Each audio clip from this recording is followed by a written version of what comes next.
I never thought the worst day of my life would start with champagne at 35,000 feet. But that's exactly how it began. Me and my mom, clinking plastic flutes in the cramped economy seats of a transatlantic flight, giddy with the kind of excitement that only comes from planning the perfect surprise. I was flying 10 hours from London back to Boston to surprise my husband, Greg, for our 8th wedding anniversary. 8 years. 8 years of building a life together, of shared dreams and whispered promises. 8 years that were about to crumble into dust in a single, devastating moment. But I'm getting ahead of myself. Let me take you back to the beginning, to where this all started, because you need to understand how deeply I loved him, how completely I trusted both of them, to understand the magnitude of what they did to me. And if you've ever been betrayed by the two people you loved most in this world, if you've ever felt that soul-crushing moment when your reality shatters like glass, then you'll know exactly why I did what I did next. Comment below and tell me where you're watching from. I want to know I'm not alone in this. And if you're new here, hit that subscribe button now, because what I'm about to tell you is just the beginning of a story that will leave you questioning everything you thought you knew about love, family, and revenge. Trust me, you won't want to miss a single second. And make sure to check the description box below for more stories like this, stories of survival, betrayal, and the sweet, complicated taste of getting even. My name is Rachel Morrison, and until 6 months ago, I thought I had it all figured out. At 34, I was living what looked like a charmed life from the outside. I had a beautiful brownstone in Beacon Hill, a successful career as a senior marketing director for a tech startup, and a husband who, I thought, loved me more than anything in the world. Greg Morrison. Even his name used to make my heart skip a beat. 6'2", dark hair that curled just slightly at the nape of his neck, green eyes that crinkled when he smiled, and a laugh that could fill an entire room with warmth. We met at a mutual friend's barbecue 9 years ago, and I swear it was like something out of a romance novel. He spilled beer on my white sundress, and instead of being mortified, I laughed so hard I snorted. He said that snort was the moment he fell in love with me. 8 years of marriage. 8 years of inside jokes and lazy Sunday mornings and building a home together. We'd weathered my dad's death 3 years ago, Greg's layoff 2 years back, and the devastating miscarriage I had 18 months ago that nearly broke us both. But we came through it. Or at least, I thought we did. Greg got a new job as a financial analyst at a firm downtown, and I threw myself into work, trying to fill the void where our baby should have been. We talked about trying again, about starting a family, about growing old together.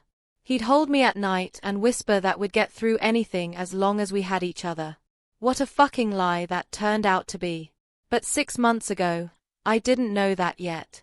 6 months ago, I was planning the surprise of a lifetime. You see, I'd been transferred to our company's London office for a 6-month project, a massive product launch that required boots on the ground in the UK. It was supposed to be temporary, just half a year, and Greg and I had long, tearful conversations about whether I should take it. The money was incredible, and it would set us up beautifully for the future we were planning. Greg insisted I go. He said he'd be fine, that 6 months would fly by, that we'd video chat every day and he'd visit when he could.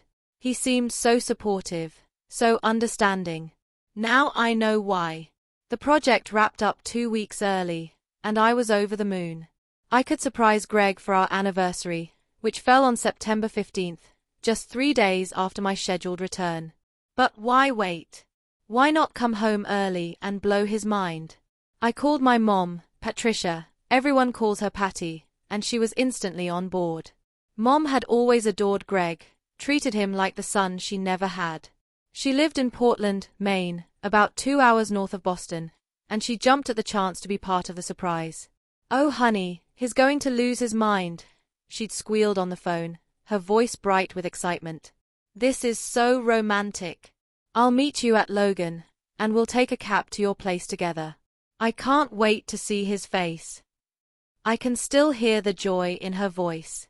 I can still feel the warmth spreading through my chest at the thought of walking through our front door and seeing Greg's shock transform into pure happiness. I pictured him sweeping me up in his arms, spinning me around like he used to do when we were first dating. I imagined us falling into bed together, reconnecting after months apart, his hands relearning the curves of my body while he whispered how much he'd missed me. God, I was such a fool. The planning was meticulous. I didn't tell anyone except Mom, not my best friend Jenna, not my younger sister Lily, not even Greg's brother Marcus. I wanted it to be perfect, untainted by anyone accidentally spilling the beans. I bought a new dress in London, a deep emerald green that hugged my curves in all the right places, Greg's favorite color on me. I got my hair done the day before the flight, adding some subtle highlights that caught the light just so. I even stopped by Agent Provocateur and bought lingerie that made me blush when I looked in the fitting room mirror. I wanted to remind him of who we were before the distance, before the loss, before the weight of grief had settled over us like fog. The flight was long but passed in a blur of anticipation. Mom and I sat side by side, and she kept squeezing my hand, her eyes twinkling with mischief. She'd always been more like a friend than a mother. We could talk about anything, laugh about everything. She told me stories about her book club drama, about the neighbor who kept stealing her newspaper, about the new recipe she was dying to try. I told her about London, about the cobblestone streets and the pubs and the grey, persistent rain that never quite went away. But mostly, we talked about Greg. He's been so lonely without you, Mom said at one point, her voice softening. When I called him last week, he sounded so down. I think this surprise is exactly what he needs. Her words made my heart ache. I'd noticed it too, the way Greg's voice had grown quieter during our video calls, the way his smile seemed forced, the way he'd sometimes zone out mid-conversation. I'd attributed it to stress at work, to missing me, to the general malaise of being apart. The guilt had been eating at me, the question of whether I'd made the right choice in taking the London assignment. But I told myself it was temporary, that we'd come back stronger, that this was an investment in our future. I had no idea he was investing in a different kind of future entirely. We landed at Logan International Airport at 6:47 p.m. on a Thursday evening. September 12th, 2024. I'll never forget that date as long as I live. The terminal was crowded with the usual chaos of travelers rushing to their gates or embracing loved ones at arrivals. Mom and I navigated through customs, grabbed our luggage, and stepped out into the humid Boston evening. The air felt thick after London's crispness, but it smelled like home, like exhaust and street food and possibility. Should we call a cab or get an Uber? Mom asked, already pulling out her phone. Let's do a cab, I said, too giddy to deal with app logistics. I want to get home as fast as possible. The cab ride from the airport to Beacon Hill took 45 minutes, and every minute felt like an eternity. I kept checking my phone, half expecting Greg to somehow sense I was near and call me, but there was nothing. My last text to him had been that morning, London time, just a simple good morning, baby. Counting down the days until I'm home with a heart emoji. He'd responded with miss you so much. Can't wait. Standard stuff. Nothing that would make you think anything was wrong. Have you ever noticed how the universe gives you little warnings before disaster strikes? Little moments where something feels slightly off, but you ignore it because you don't want to believe it? There was one on that cab ride. Mom's phone rang, and I saw Lily flash across the screen. My sister. Mom's face did this weird thing, just for a second, like she was surprised or worried, but then she smiled and declined the call. I'll call her back later, Mom said lightly. Don't want anything interrupting your surprise. It seemed reasonable at the time. Now I know better. We pulled up to my brownstone at 7:43 p.m. The building looked exactly as I'd left it 6 months ago. Brick facade, black shutters, the little window boxes I'd planted with petunias before I left. They were dead now, brown and crispy, and something about that sent a small pang through my chest. Greg had promised to water them. The lights were on in our second-floor apartment, warm and golden against the darkening sky. He was home. My heart started racing, that giddy anticipation mixing with genuine nervousness. Would he be happy? Angry I'd kept it a secret? Overwhelmed with emotion? I paid the cabbie, and Mom and I quietly hauled our suitcases up the front steps. I had my key ready, but my hands were shaking so badly it took me 3 tries to get it in the lock. Mom was practically bouncing beside me, stifling giggles like a teenager. The door swung open, and we stepped into the foyer, the familiar scent of our home washing over me, cedar and coffee, and that candle Greg always burned, something called Autumn Comfort. We left our suitcases by the door and crept up the interior stairs toward our apartment. The TV was on. I could hear the muted sounds of some sports broadcast. The living room light spilled out from the partially open door. My heart was in my throat. This was it. This was the moment I'd been dreaming about for weeks. I pushed the door open. And that's when my entire world ended. The living room was empty, but I could see into our bedroom through the open doorway. And what I saw, God, what I saw, it's burned into my brain like someone took a branding iron to my memory. I can still see it when I close my eyes. I can still feel the way my stomach dropped, the way my lungs forgot how to pull in air, the way every single cell in my body started screaming at once. On the edge of our bed, the one we'd picked out together at that boutique furniture store in Cambridge, the one where we'd made love 1,000 times, the one where we'd held each other and cried after the miscarriage, sat my sister, Lily. Her hair was a mess, that distinctive post-sex messiness that there's no mistaking. She was wearing one of Greg's oversized t-shirts, the navy blue one with the faded Red Sox logo that he'd had since college. Just the shirt, nothing else that I could see.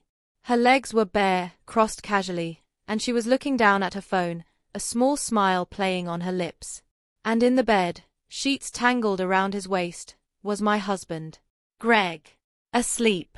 Peaceful. Completely fucking oblivious to the nuclear bomb that had just detonated in the doorway. The room swam around me. I heard Mom suck in a sharp breath beside me, felt her hand grip my arm so tightly it would leave bruises. But I couldn't move. I couldn't breathe. I couldn't process what I was seeing because it was so impossibly, horrifically wrong that my brain refused to accept it as real. Lily and Greg. My baby sister and my husband. In our bed. How long? How long had this been going on? The questions started cascading through my mind like an avalanche, each one more painful than the last. Did it start after I left for London? Before? Had they been sneaking around behind my back for months, years? Had they laughed about me, poor stupid Rachel, working her ass off in another country while they destroyed everything I held sacred? Then Lily looked up. She saw me. And I watched, I fucking watched, as a series of emotions flickered across her face. Surprise. Then fear. Then something that looked almost like defiance. She didn't scream. She didn't jump up. She just stared at me, her mouth slightly open, frozen like a deer in headlights. That's when Greg's eyes opened. Time does this weird thing in moments of absolute crisis. It stretches and compresses simultaneously, like you're watching everything through water. I stood there in my doorway, the doorway to the home I'd built with this man, and watched my husband's face as he woke up to find me staring at him and my sister in the bed we shared. Our bed. The bed where I'd cried myself to sleep after losing our baby. The bed where he'd promised me, over and over, that we'd get through anything together. Greg's eyes went from sleepy confusion to wide-awake terror in less than a second. He sat up so fast the sheets fell away, and thank God, thank fucking God, he was at least wearing boxer briefs. Small mercies in the apocalypse. His mouth opened and closed like a fish pulled from water, no sound coming out. His face went completely white, then flushed red, then white again. Rachel, he finally managed, and his voice cracked on my name. Rachel, what are you? You're not supposed to be. I'm not supposed to be here. The words came out of my mouth, but they didn't sound like me. They sounded like someone else, someone harder, someone whose entire foundation hadn't just been ripped away. I'm not supposed to be here. In my own fucking home? That's what you're going with right now. Beside me, Mom made a sound I'd never heard before, somewhere between a sob and a growl. She was shaking, I realized.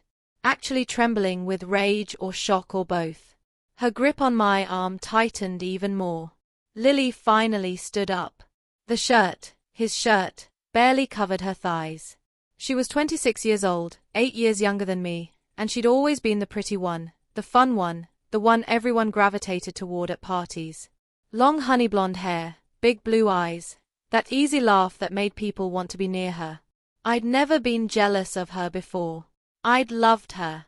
protected her, supported her through a string of bad boyfriends and worse decisions. I'd let her stay with us for 3 months last year when she lost her job and couldn't make rent. I'd introduced her to our friends, brought her to our parties, made her part of our life. And this was how she repaid me. Ratch, Lily started, her voice small and trembling. Please, let me explain. Explain. I heard myself laugh, a harsh, brittle sound that scared even me. You're going to explain why you're wearing my husband's shirt in my bedroom? Please, little sister, I'm dying to hear this explanation. I flew 10 fucking hours to surprise my husband for our anniversary, and instead I get to see you playing house with him. So yes, by all means, explain. I felt Mom move beside me, taking a step forward into the room. Her face was a mask of fury I'd only seen a handful of times in my life, when Dad died, when her sister tried to steal her inheritance, when the neighbor's dog bit me when I was 7. But this was different. This was colder. More dangerous. Patricia, Greg started, climbing out of bed. He grabbed a pair of sweatpants from the floor and pulled them on, his hands shaking. Don't you fucking dare speak to me. Mom cut him off, her voice like ice. Don't you dare say my name with that mouth.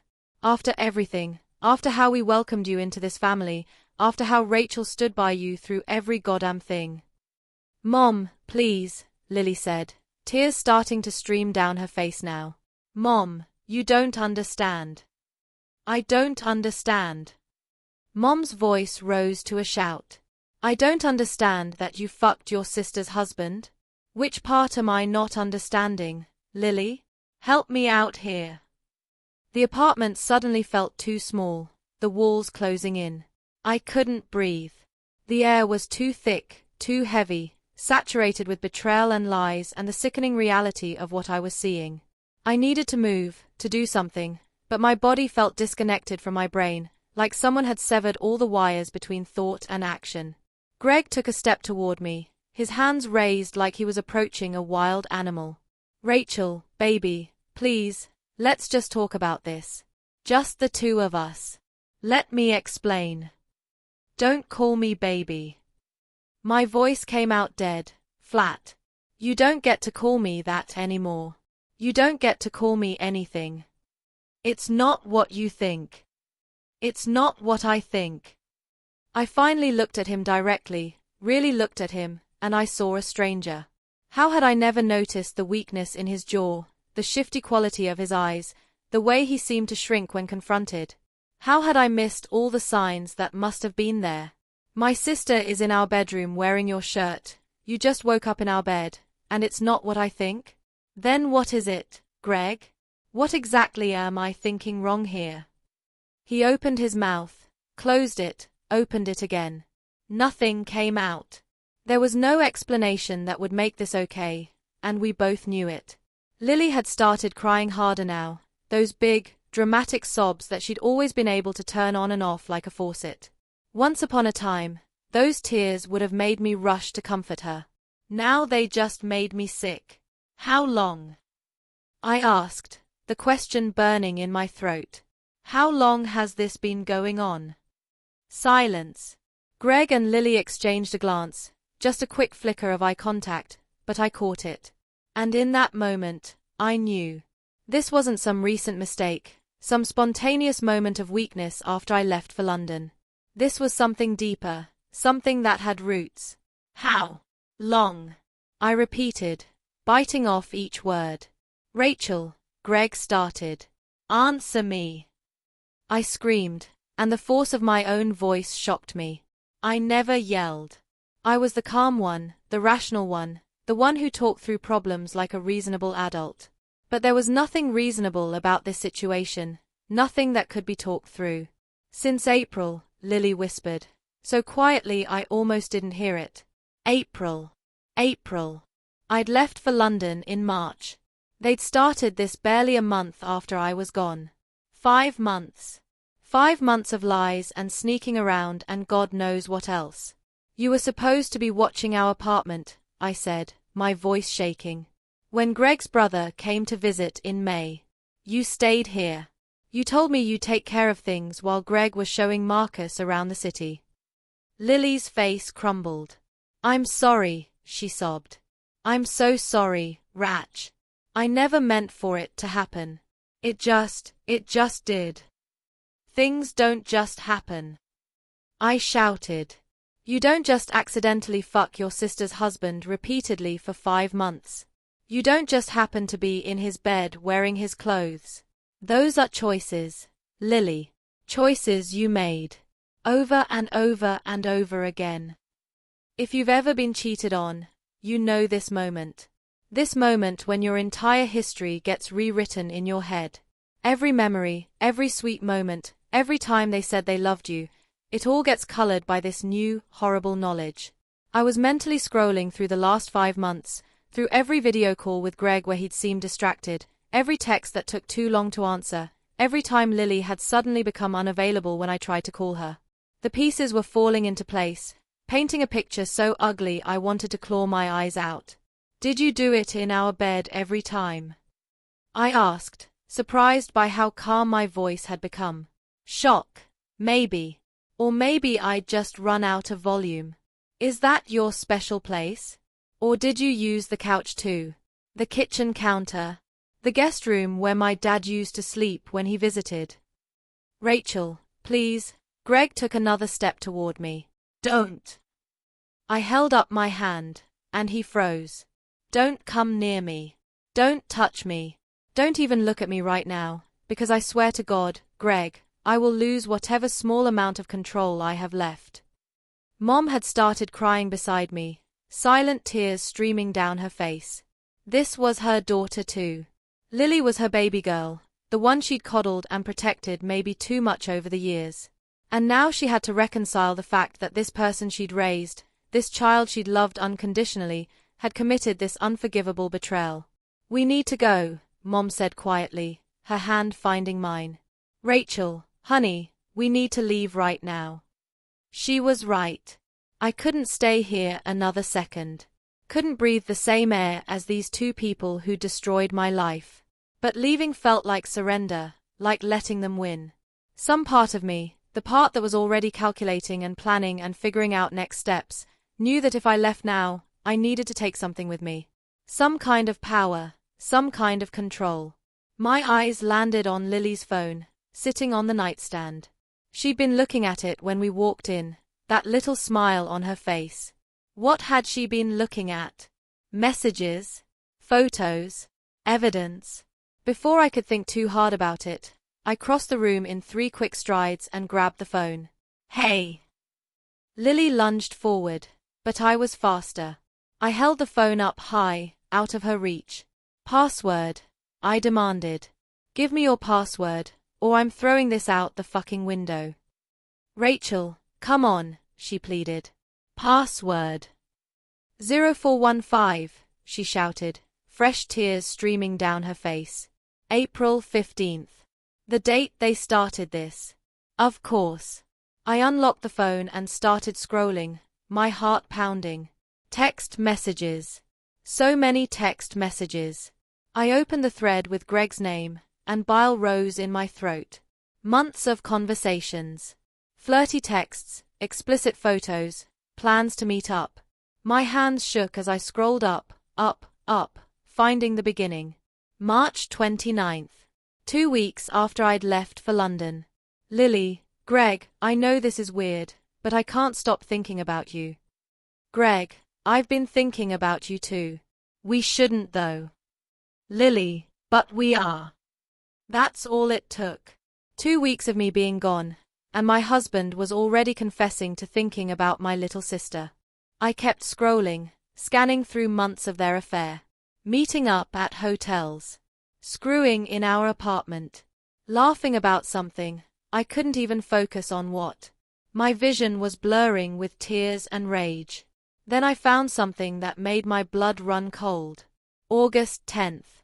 Lily, what are you going to do when she comes home? Greg, I don't know. I've been thinking maybe I should tell her. About us. About how I feel. Lily, do you love me? Greg, I think I do. Is that crazy? Lily, no. I love you too. He loved her. My husband loved my sister. This wasn't just sex, just some stupid physical affair. He'd fallen in love with her. They'd fallen in love with each other while I was an ocean away, working my ass off to build a future for us. I'm keeping this, I said, holding up the phone. I'm keeping this, and if either of you tries to stop me, I'm sending every single message to everyone we know. Mom, Dad's friends, your work colleagues, everyone. Do you understand me? Rachel, please. Greg's voice broke. Don't do this. Let's talk. I'm done talking. I turned to Mom. Let's go. We left our suitcases. Left my keys on the foyer table. Left my life in that apartment behind. Mom called a taxi from her phone, and we stood on the sidewalk in the humid September evening, not speaking, not touching, just existing in this new horrible reality. The cab arrived 7 minutes later, but it felt like hours. As we pulled away from the curb, I looked back at the brownstone one last time. I could see Greg standing in the window, backlit by the golden light of his apartment, watching us go. I didn't cry. Not yet. There would be time for that later.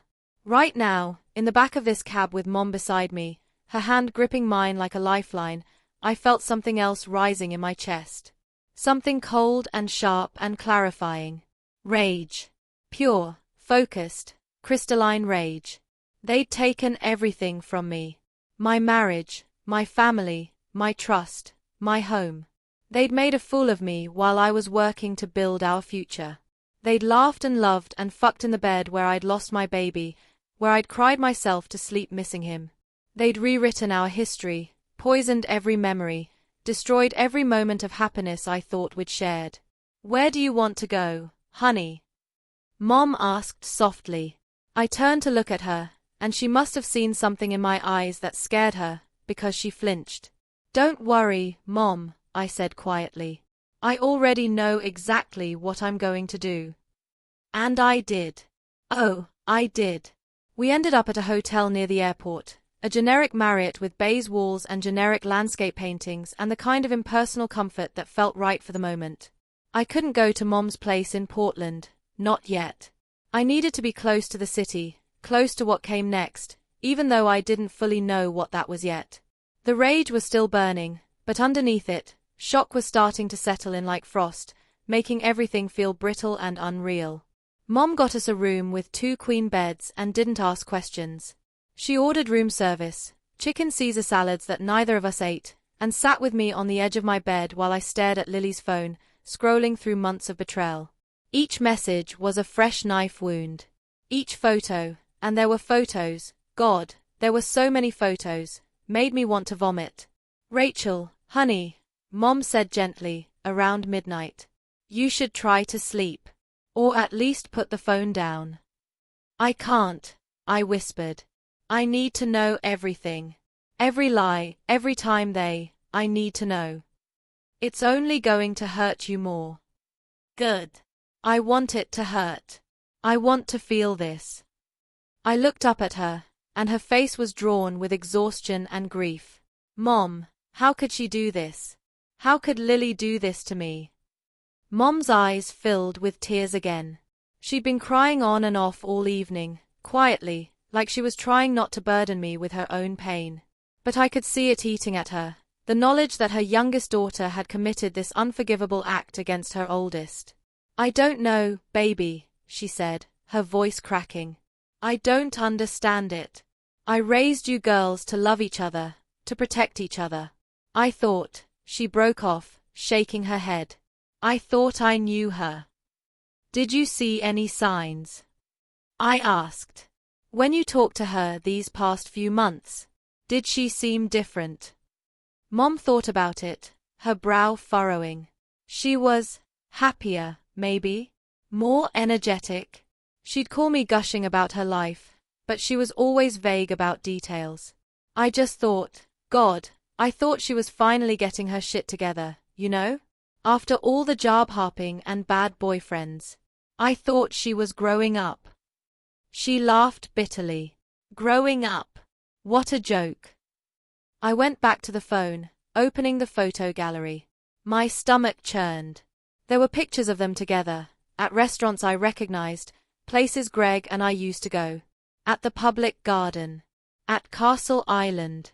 Places that were ours, our special spots, and he'd taken her there. Recreated our dates with my sister. There were selfies of them in bed, his arm around her, both of them smiling. Happy. In love. Then I found something that made everything so much worse. A photo dated May 3rd. Just over 4 months ago. It was a pregnancy test. Positive. The caption, OMG Greg. What do we do? My hands started shaking so badly I almost dropped the phone. A baby. Lily had been pregnant with Greg's baby. The baby that should have been mine, the baby we'd lost, the baby we'd cried over together. He'd made one with my sister. Mom, I said, my voice barely a whisper. Mom, look at this. I held the phone out to her. I watched her face as she registered what she was seeing, watched the color drain away, watched her hand fly to her mouth. Oh my God, she breathed. Oh my God, Rachel. Keep scrolling, I said numbly. See what happened. She did. I knew what she'd find. I'd already seen it, but part of me needed her to see it too, needed confirmation that this nightmare was real. May 17th. Lily, it's done. I went to the clinic. I couldn't do it, couldn't have a baby like this. I'm so sorry. Greg, are you okay? I should have been there with you. Lily, I'm fine. Just sad. And relieved. Is that awful? Greg, no. It's probably for the best. Rachel would have found out eventually. Rachel would have found out eventually. As if that was the only problem here. As if the issue wasn't that he'd gotten my sister pregnant in the first place, but just that I might discover it. Mom was crying openly now, harsh sobs that shook her whole body. I put my arm around her, and we sat there like that for a long time, two women who'd been completely shattered by the people they loved most. I'm going to make them pay, I said quietly. I don't know how yet, but I'm going to make them pay for every single lie, every betrayal, every moment they spent together while I was gone. Mom pulled back and looked at me, her eyes red and swollen. Rachel, honey, I understand you're angry. I'm angry too, I'm furious, but you need to be careful. Don't do anything that could. Could what? Ruin my life. I laughed harshly. Mom, they already did that. They took everything. My marriage, my family, my home. What else is there to ruin? Your future, she said firmly. Your career, your reputation, your freedom. Whatever you're thinking of doing, promise me you'll think it through. Promise me you won't do anything stupid. I didn't promise. I couldn't. Because the thoughts swirling through my head were definitely stupid by any reasonable measure. But reason had left the building. Reason had packed its bags the moment I saw my sister sitting on my bed in my husband's shirt. I did eventually sleep, though it was fitful and full of nightmares. I kept dreaming I was still on the plane, still excited about the surprise, still believing in the life I thought I had. Then I'd wake up in the generic hotel room with Mom snoring softly in the next bed, and reality would crash back down. The next morning, Friday the 13th, how perfect, I made a list. It's what I do when I'm overwhelmed, when things feel too big to manage. I break them down into steps, into concrete actions I can take. The list started simple. 1. Talk to a lawyer. 2. Change the locks on the apartment. 3. Secure our finances. 4. Tell Jenna what happened. 5. Figure out work situation. But as I stared at that list, something felt wrong. Too straightforward. Too normal. These were the steps you took for a regular divorce, a normal betrayal. But this wasn't normal. This was so much worse, so much more complicated. My sister. It was my fucking sister. I opened Lily's phone again. I turned off the location services and any tracking features, not wanting them to find it, and started going through everything more systematically. Messages with her friends, Instagram DMs, email, bank records. She'd synced her banking app to her phone. That's when things got interesting. See, Lily had never been good with money. She was impulsive, lived beyond her means, was always one bad decision away from financial disaster. That's why she'd stayed with us last year when she couldn't make rent. But looking at her bank records now, I saw regular deposits from Greg. $500 here, $800 there. In August alone, he transferred her over $3,000. My money. Our money. He'd been giving my money to support my sister. I kept digging. Found Venmo transactions, Greg paying for dinners, shopping trips, even a weekend getaway to the Berkshires in July. A weekend when he told me he was going fishing with Marcus. Every penny spent on his affair with Lily, and I'd never questioned it. Never looked at our bank accounts closely enough to notice. I'd trusted him completely. Then I found the emails. Lily had been corresponding with a real estate agent. Looking at apartments. 1-bedrooms in Somerville, Cambridge, Jamaica Plain. Nothing was finalized, but the emails were dated early September, just 2 weeks ago. The agent kept asking about move-in dates, whether both parties would be on the lease, what their combined income was. They'd been planning to move in together. Planning a future. My husband and my sister were going to set up house like a normal fucking couple, and when I came home from London in 2 weeks, I'd have come home to, what? Divorce papers? An empty apartment? A Dear John letter? Or maybe this. Maybe they'd planned for me to catch them. Maybe that's why Lily had been so bold, sitting there on the bed like she owned the place. Maybe they'd thought I'd just accept it, roll over, make it easy for them. They didn't know me very well then. I showed Mom what I'd found, watched her face go through another journey of shock and disgust. He was planning to leave you, she said, staring at the real estate emails. They were going to move in together. My God, Rachel. This wasn't just some affair. They were building a whole life. I know, I said. The rage had crystallized now into something colder, more calculating. Which means they have a lot to lose. A lot more than I do. I spent the rest of Friday morning taking screenshots of everything on Lily's phone. Every text message, every photo, every email, every Venmo transaction. I uploaded them all to a cloud storage account Greg didn't know about, organizing them methodically into folders by date and category. Evidence. I'd need evidence for what came next.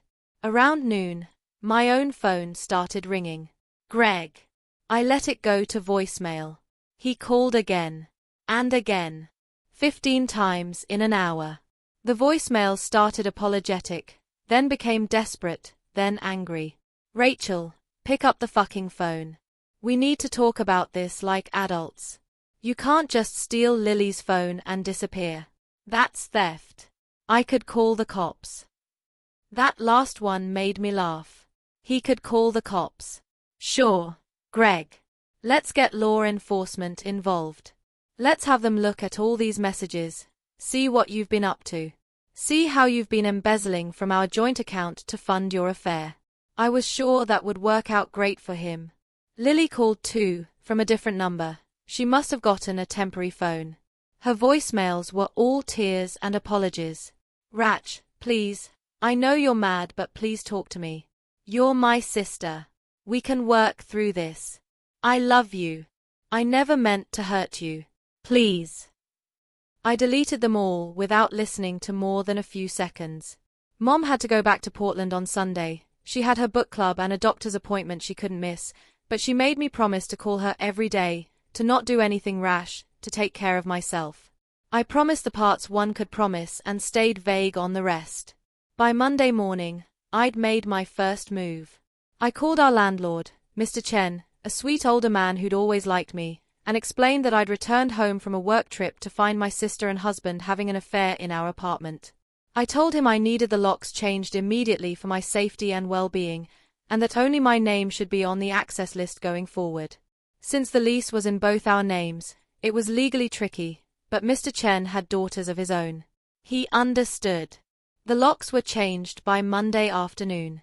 Then I went to the apartment with Mom's spare key and a police escort. I'd called the non-emergency line and explained I needed to retrieve my belongings from a volatile domestic situation, and they'd sent an officer to supervise. Greg was at work. Perfect. I packed quickly and efficiently. Clothes, documents, jewelry, my laptop, photos of my dad, the things that were mine and mine alone. The officer helped me load everything into a U-Haul pod. I arranged for it to be stored until I figured out my next move. I also took the opportunity to look around the apartment with fresh eyes. They'd been careless. Or maybe just arrogant. I found one of Lily's bras behind the bed. An earring I'd never seen on her nightstand. A receipt from a restaurant in the bathroom trash. Dinner for two at Mentun, one of the most expensive restaurants in Boston. Dated August 23rd, my birthday. They'd gone to a fancy restaurant on my birthday. I took photos of everything. More evidence for the pile. The lawyer's office was next. I'd made an appointment with Caroline Fitzgerald, one of the top divorce attorneys in Boston. Jenna had recommended her when she went through her own divorce 2 years ago. Caroline's office was in a high-rise downtown, all glass and steel and leather furniture. She was in her 50s, red hair going grey, with sharp eyes that missed nothing.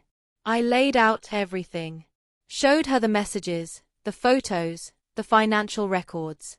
Told her about the pregnancy, the abortion, the plans to move in together. Caroline listened without interrupting, taking notes on a yellow legal pad, her expression getting darker and darker. This is one of the worst cases of marital betrayal I've seen in 20 years of practice, she said when I finished. And I've seen some real horrors. The fact that it's your sister makes it exponentially worse. Massachusetts is a no-fault divorce state, which means the affair itself won't matter much in terms of asset division, but, she tapped her pen on the desk, the financial aspect is very interesting. What do you mean? I asked. These transfers to your sister, paid from your joint account. You said you're the primary earner. By a lot. I make about $180,000 a year. Greg makes maybe $75,000. And how much did you have in your joint account? I pulled up my banking app. About $140,000. We were saving for a down payment on a house. Caroline's eyes lit up. And has transferred approximately $15,000 to your sister over 5 months without your knowledge or consent. Looks like it.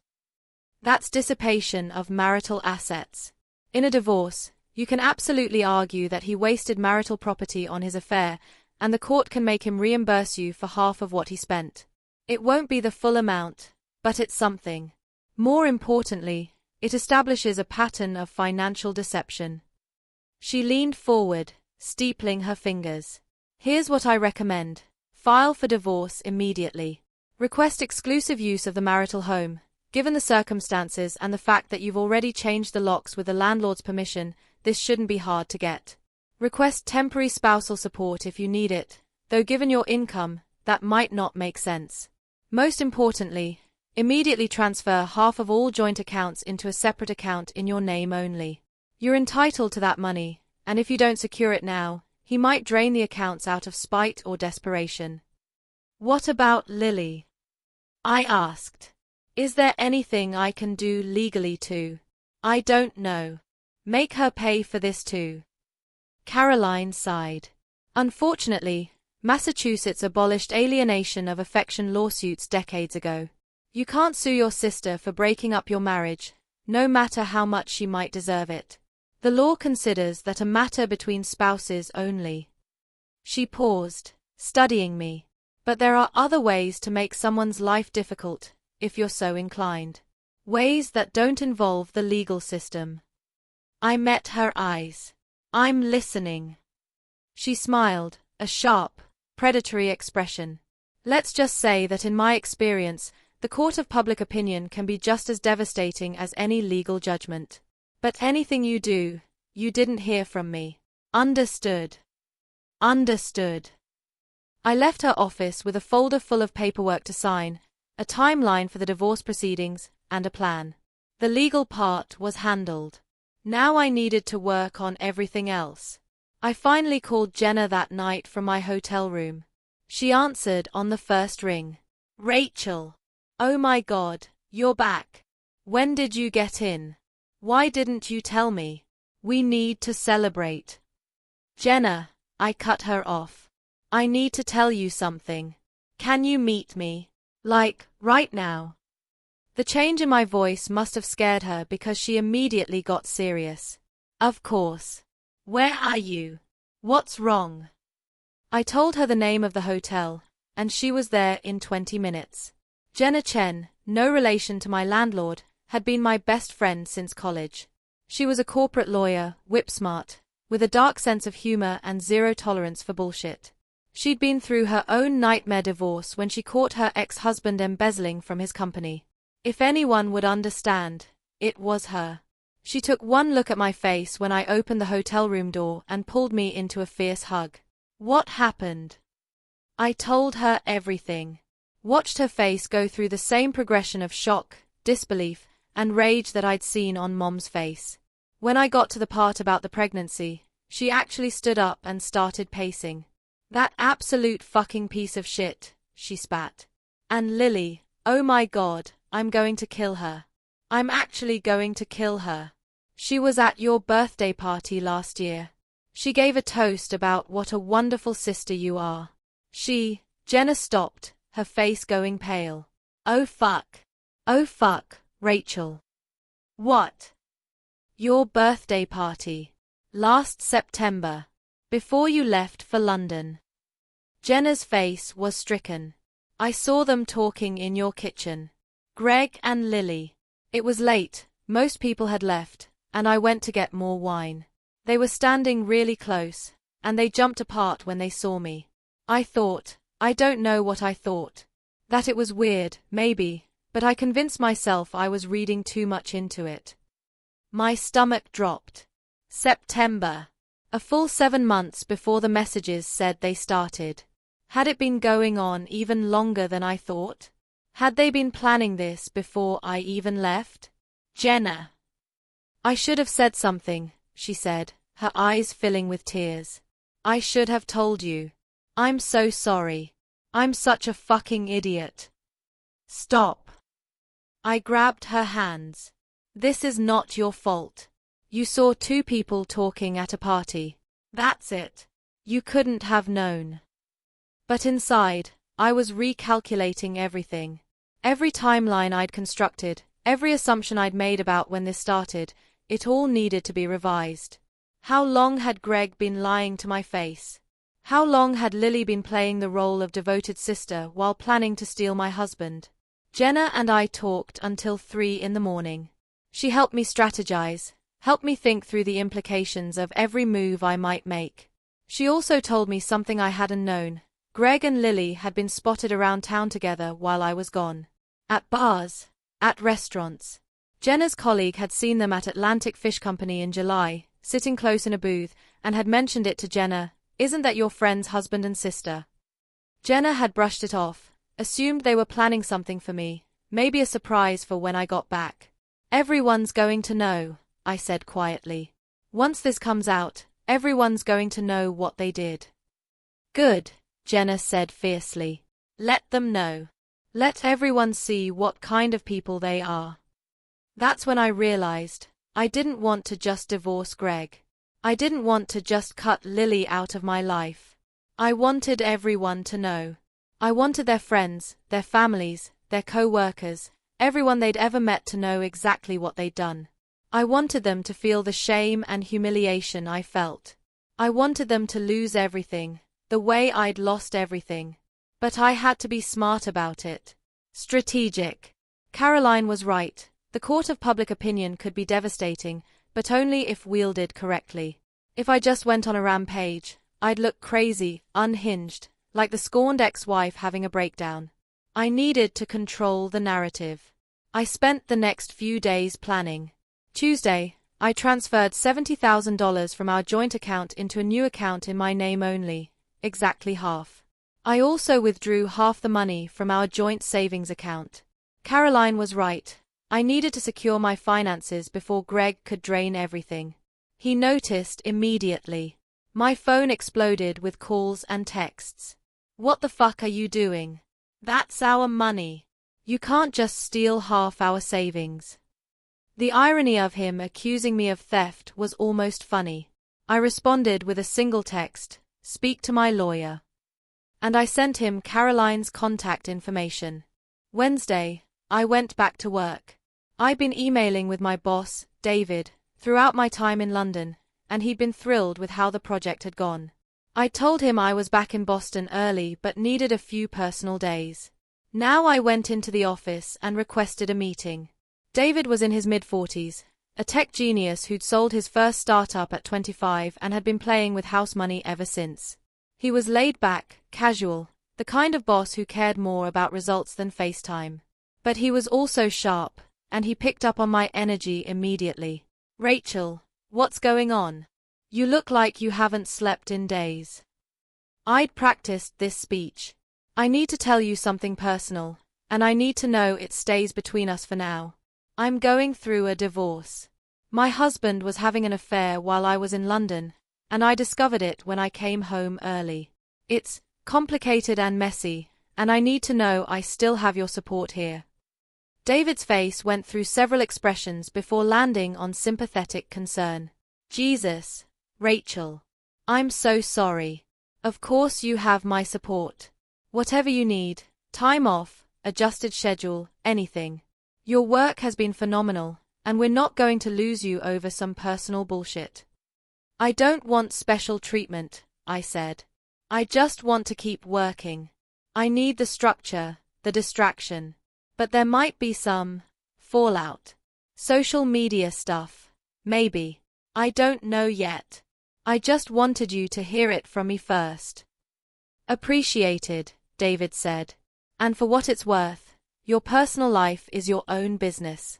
As long as it doesn't affect your work, which I have no reason to think it will, we're good." I left his office feeling slightly more stable. My job was secure. My finances were secured. My legal team was in place. Now came the hard part. Now came the revenge. If you're still watching from wherever you are in the world, make sure you hit that subscribe button, because what I'm about to tell you next is where things really started to spiral. This is where I stopped being the victim and became something else entirely. Something I didn't recognize. Something that probably should have scared me more than it did. Drop a comment and let me know if you've ever felt this way, that moment when you realize you're capable of things you never thought possible. And check the description box below for more stories like this, stories where people pushed back against those who hurt them. Thursday morning, 1 week after discovering Greg and Lily in bed together, I woke up with perfect clarity. The fog of shock had finally lifted, and what remained was pure, cold calculation. I'd spent the week gathering evidence, securing my assets, and setting up the legal framework for my divorce. But that was just the foundation. Now I needed to build the structure on top of it, the part that would actually hurt them where they lived. I made a new list, this one more detailed. Operation consequences 1. Social exposure, but controlled, strategic, devastating. 2. Professional repercussions for both of them. 3. Family fallout. Make sure everyone knows the truth. 4. Financial damage, legal and otherwise. 5. The long game, something they'll never see coming. The last one was still fuzzy in my mind, but I knew it would come to me. The best revenge is patient revenge.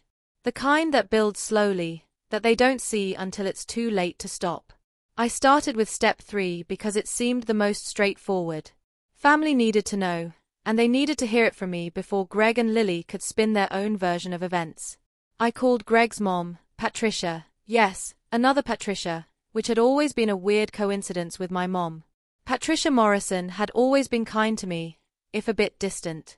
She was a proud woman, a retired schoolteacher who valued propriety and appearances above almost everything else. She lived in Newton, about 20 minutes from downtown Boston, in a house that was always spotless and decorated like something from a magazine. "Rachel," she answered warmly. "How wonderful to hear from you. Greg mentioned you were back from London. We should have you both over for dinner soon. Patricia, I cut in gently. I need to tell you something. Do you have a moment to talk? Maybe you should sit down. The warmth drained from her voice, replaced by concern. What's wrong? Is Greg okay? Greg is fine. Physically, at least. But I need you to know that I've filed for divorce. I came home early from London to surprise him for our anniversary, and I found him in bed with another woman. Silence. Then, what? No, that's not possible. Greg would never. Who told you this? There must be some mistake. There's no mistake, Patricia. I saw them with my own eyes. I have photos, text messages, months of evidence. He's been having an affair since April. Who? Her voice had gone cold, defensive. Who was it? Some woman from work? Someone he met at a bar? This was the part I'd been dreading and simultaneously looking forward to. It was my sister, Lily. The sound she made was somewhere between a gasp and a choke. Your sister? Your sister Lily? Yes. But that's impossible. That's sick. She's family. She stayed with you both last year. Patricia broke off, and I could hear her breathing heavily. Are you absolutely certain? I found them in our bed, Patricia. I have months of text messages between them. Love confessions. Plans to move in together. There's no ambiguity here. Another long silence. Then, in a voice I'd never heard from her before, small and broken, my son did this? My Greg? Yes. And you're sure you didn't, forgive me, but I have to ask, you're sure you didn't misinterpret something? Sometimes when couples are apart for a long time, there can be misunderstandings. Patricia, I know this is hard to hear. I know you want to believe there's some other explanation. But I promise you, I have more evidence than I could ever want. Your son betrayed me with my own sister for 5 months. He spent our money on her. He got her pregnant. He what?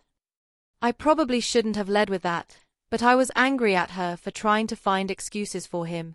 She got pregnant. In May. She had an abortion. It's all in their messages. The sound of crying on the other end of the line. I don't understand, Patricia said through her tears. I raised him better than this. I taught him, we taught him. I know, I said more gently. And I'm not calling to attack him or you. I'm calling because I wanted you to hear the truth from me before he tries to spin this differently. He's going to tell you I overreacted, that it wasn't as bad as I'm making it sound, that I'm being vindictive. I'm telling you now, believe what you want, but I have proof of everything I'm saying. Can you? She hesitated. Can you send me the proof? I need to see it with my own eyes. So I did. I sent her a carefully curated selection of screenshots. Not the explicit photos, she didn't need to see those, but the text messages. The love confessions. The plans to move in together. The conversation about the pregnancy and abortion. Everything that would make it impossible to deny what had happened. She called me back an hour later, her voice wrecked. I'm so sorry, Rachel. I'm so sorry. I don't know what to say. I'm ashamed of him. I can't even look at him right now. Thank you for believing me, I said. Of course I believe you. How could I not, after seeing that? She took a shaky breath. I want you to know that I'm here for you. Whatever you need during the divorce, you let me know. And Rachel, I know this doesn't fix anything, but I want to testify if it comes to that. Or provide a statement. Something. I won't let him get away with this. That conversation felt good.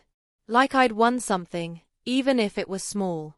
Greg's own mother was on my side. That would matter.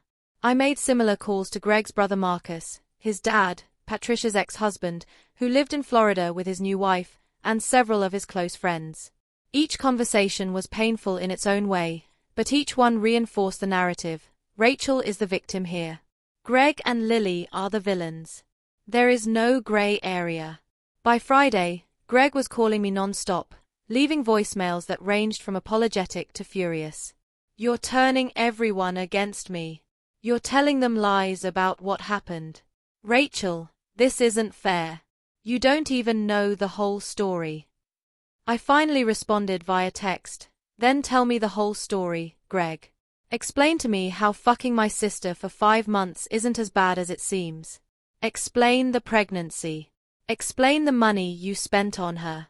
Explain the apartment you were planning to move into together. I'm all ears." He didn't respond. Because there was no explanation that would make it okay. Meanwhile, I'd been thinking about step 2, professional repercussions. This was trickier. I couldn't just call Greg's workplace and tell them he was a cheater. That would make me look unhinged and wouldn't accomplish much. But I could be more subtle. Greg worked at Pemberton Financial, a mid-sized investment firm downtown. Their office culture was famously conservative, old school. They cared about image, about their employees reflecting well on the company. More importantly, Greg had mentioned several times that his boss, Robert Pemberton, was extremely religious, the kind of guy who talked about family values and Christian morality. I didn't have to do much. I just had to make sure the right information found its way to the right people. I created a burner email account and sent a simple, anonymous message to Robert's assistant, whose email was publicly listed on the company website. "You might want to look into Greg Morrison's recent behavior. He's been conducting an affair with his wife's sister, including inappropriate use of company time and resources for personal matters. Several employees have noticed his distracted behavior and extended lunch breaks. Just thought someone should know." It was vague enough to not be immediately actionable but specific enough to plant seeds of doubt.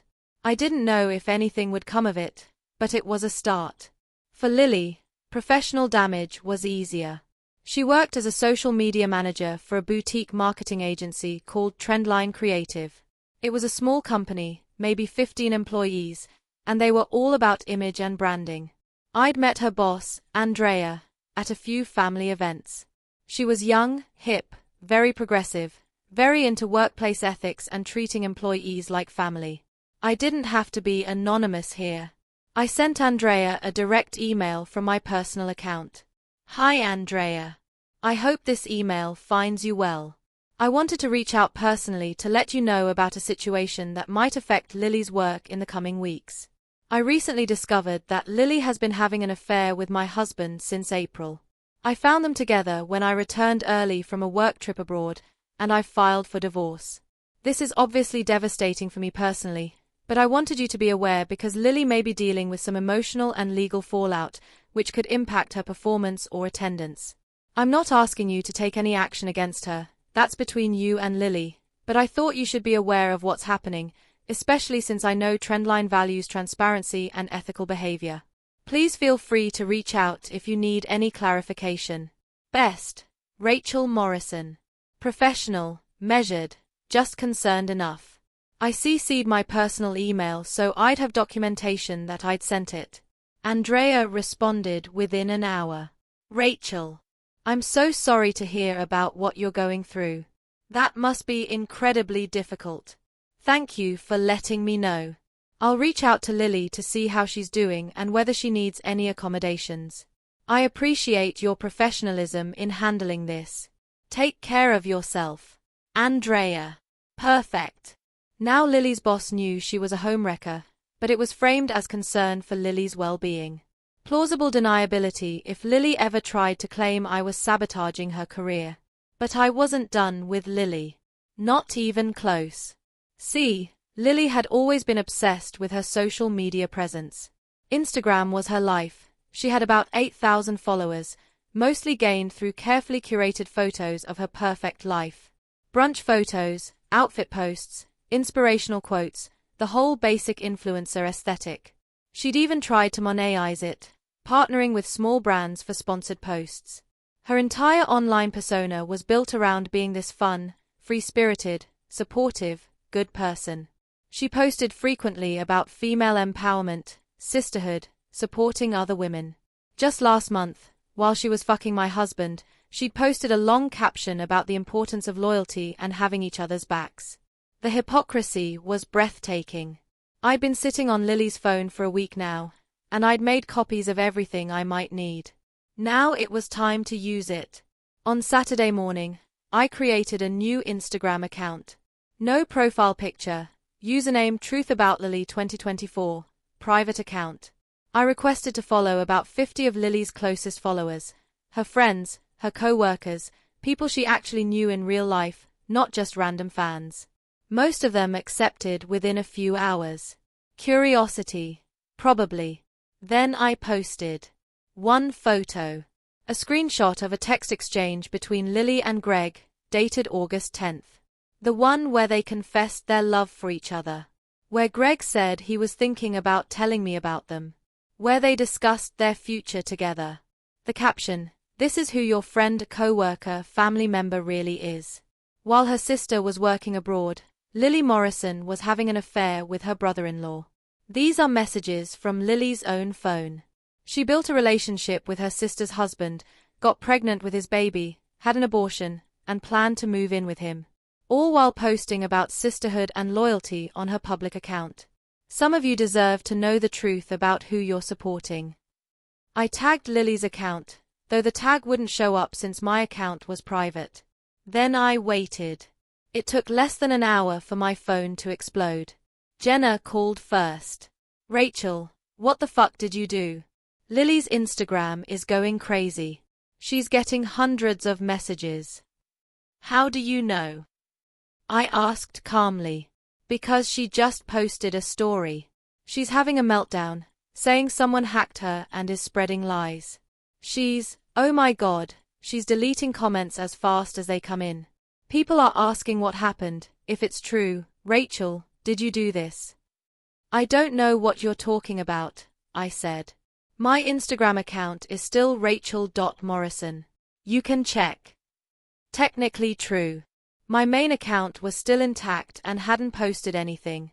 The burner account couldn't be traced back to me without some serious digital forensics. Jenna was quiet for a moment. Then, "You're playing a dangerous game." "They played first," I said. "I'm just finishing it." Within 2 hours, my burner account had gained more followers, people Lily knew who were now actively seeking out the account to see what the drama was about. So I posted again. Another screenshot. This one showing the Venmo transactions, Greg sending Lily money, with the caption, "And he used their joint savings to fund the affair." Money Rachel earned was spent on hotels, dinners, and gifts for her sister. Post 3, an hour later, the real estate emails. They were planning to move in together when Rachel returned from London. Apartment hunting, discussing combined income, building a life. All behind her back. I never posted the explicit photos. Never showed the pregnancy test or the abortion discussion. That felt too personal, too invasive, even for what I was doing. I kept it to the facts, the affair, the money, the plans, the betrayal. Enough to destroy Lily's carefully constructed image, but not enough to cross into genuinely cruel territory. At least, that's what I told myself. By Sunday, Lily had made her Instagram private and locked down her other social media. But it was too late. The damage was done. Screenshots had been shared, forwarded, discussed. Her comment sections before she locked everything down had been brutal. Friends calling her out, asking if it was true, expressing shock and disgust. Some defending her, saying there had to be more to the story, but they were outnumbered. I received a text from an unknown number Sunday afternoon. "You're a fucking psycho bitch. You ruined my life. I hope you're happy." I responded, "You ruined your own life when you decided to sleep with my husband. I just made sure people knew about it. There's a difference. I'm going to sue you for harassment and defamation. Good luck with that. Everything I posted was true and came from your own phone. Truth is an absolute defense to defamation. Maybe you should talk to a lawyer before making threats." She didn't respond after that. Mom called me Sunday evening. "Rachel, honey, I heard about what's happening on social media. People are talking. Good, I said. Let them talk. Lily called me. She's devastated. She's been crying for 2 days straight. Something cold settled in my chest. And how devastated was she when she was fucking my husband, Mom? How many tears did she cry when she was spending my money on nice dinners with him? When she was getting pregnant with his baby? I know, sweetheart, I know. What she did was unforgivable. But, Mom sighed heavily. I'm worried about you. This path you're on, this revenge, it's consuming you. I can hear it in your voice. You don't sound like yourself. Maybe I'm not myself anymore, I said. Maybe the person I was died when I walked through that door and saw them together. This is who I am now. Rachel. I have to go, Mom. I'll call you tomorrow. I hung up before she could say anything else, before she could make me feel guilty for what I was doing. Because the truth was, I didn't feel guilty. I felt powerful. For the first time since that horrible Thursday night, I felt like I had some control over my life, over the narrative, over what happened next. Monday morning, I received an email from Caroline, my lawyer. Your husband's attorney contacted me. He wants to negotiate a settlement. He's willing to give you the apartment, split all assets 60-40 in your favor, and he won't fight the divorce. He just wants this to be over quickly and quietly. Quietly. Of course he did. He wanted me to shut up, take my settlement, and go away. Let him and Lily rebuild their lives without any more inconvenient consequences. I called Caroline. Tell his attorney no. I want this to go through the full legal process. I want depositions, documentation, everything on record. I don't want quiet. I want thorough. Rachel, I have to advise you that this will cost more in legal fees and take significantly longer. If you're just trying to punish him. I'm trying to make sure there's a legal record of exactly what he did, I said. So that if anyone ever questions my version of events, there's documentation. Court records that anyone can access. Is that really so unreasonable? She sighed. No, it's not unreasonable. It's just going to be expensive and painful for everyone involved. Good, I said. Because they deserved expensive and painful. They deserved every fucking second of discomfort, every penny spent on lawyers, every moment of public scrutiny. They'd taken my life, my trust, my family, and ground it all into dust. The least I could do was make sure they didn't get to walk away unscathed.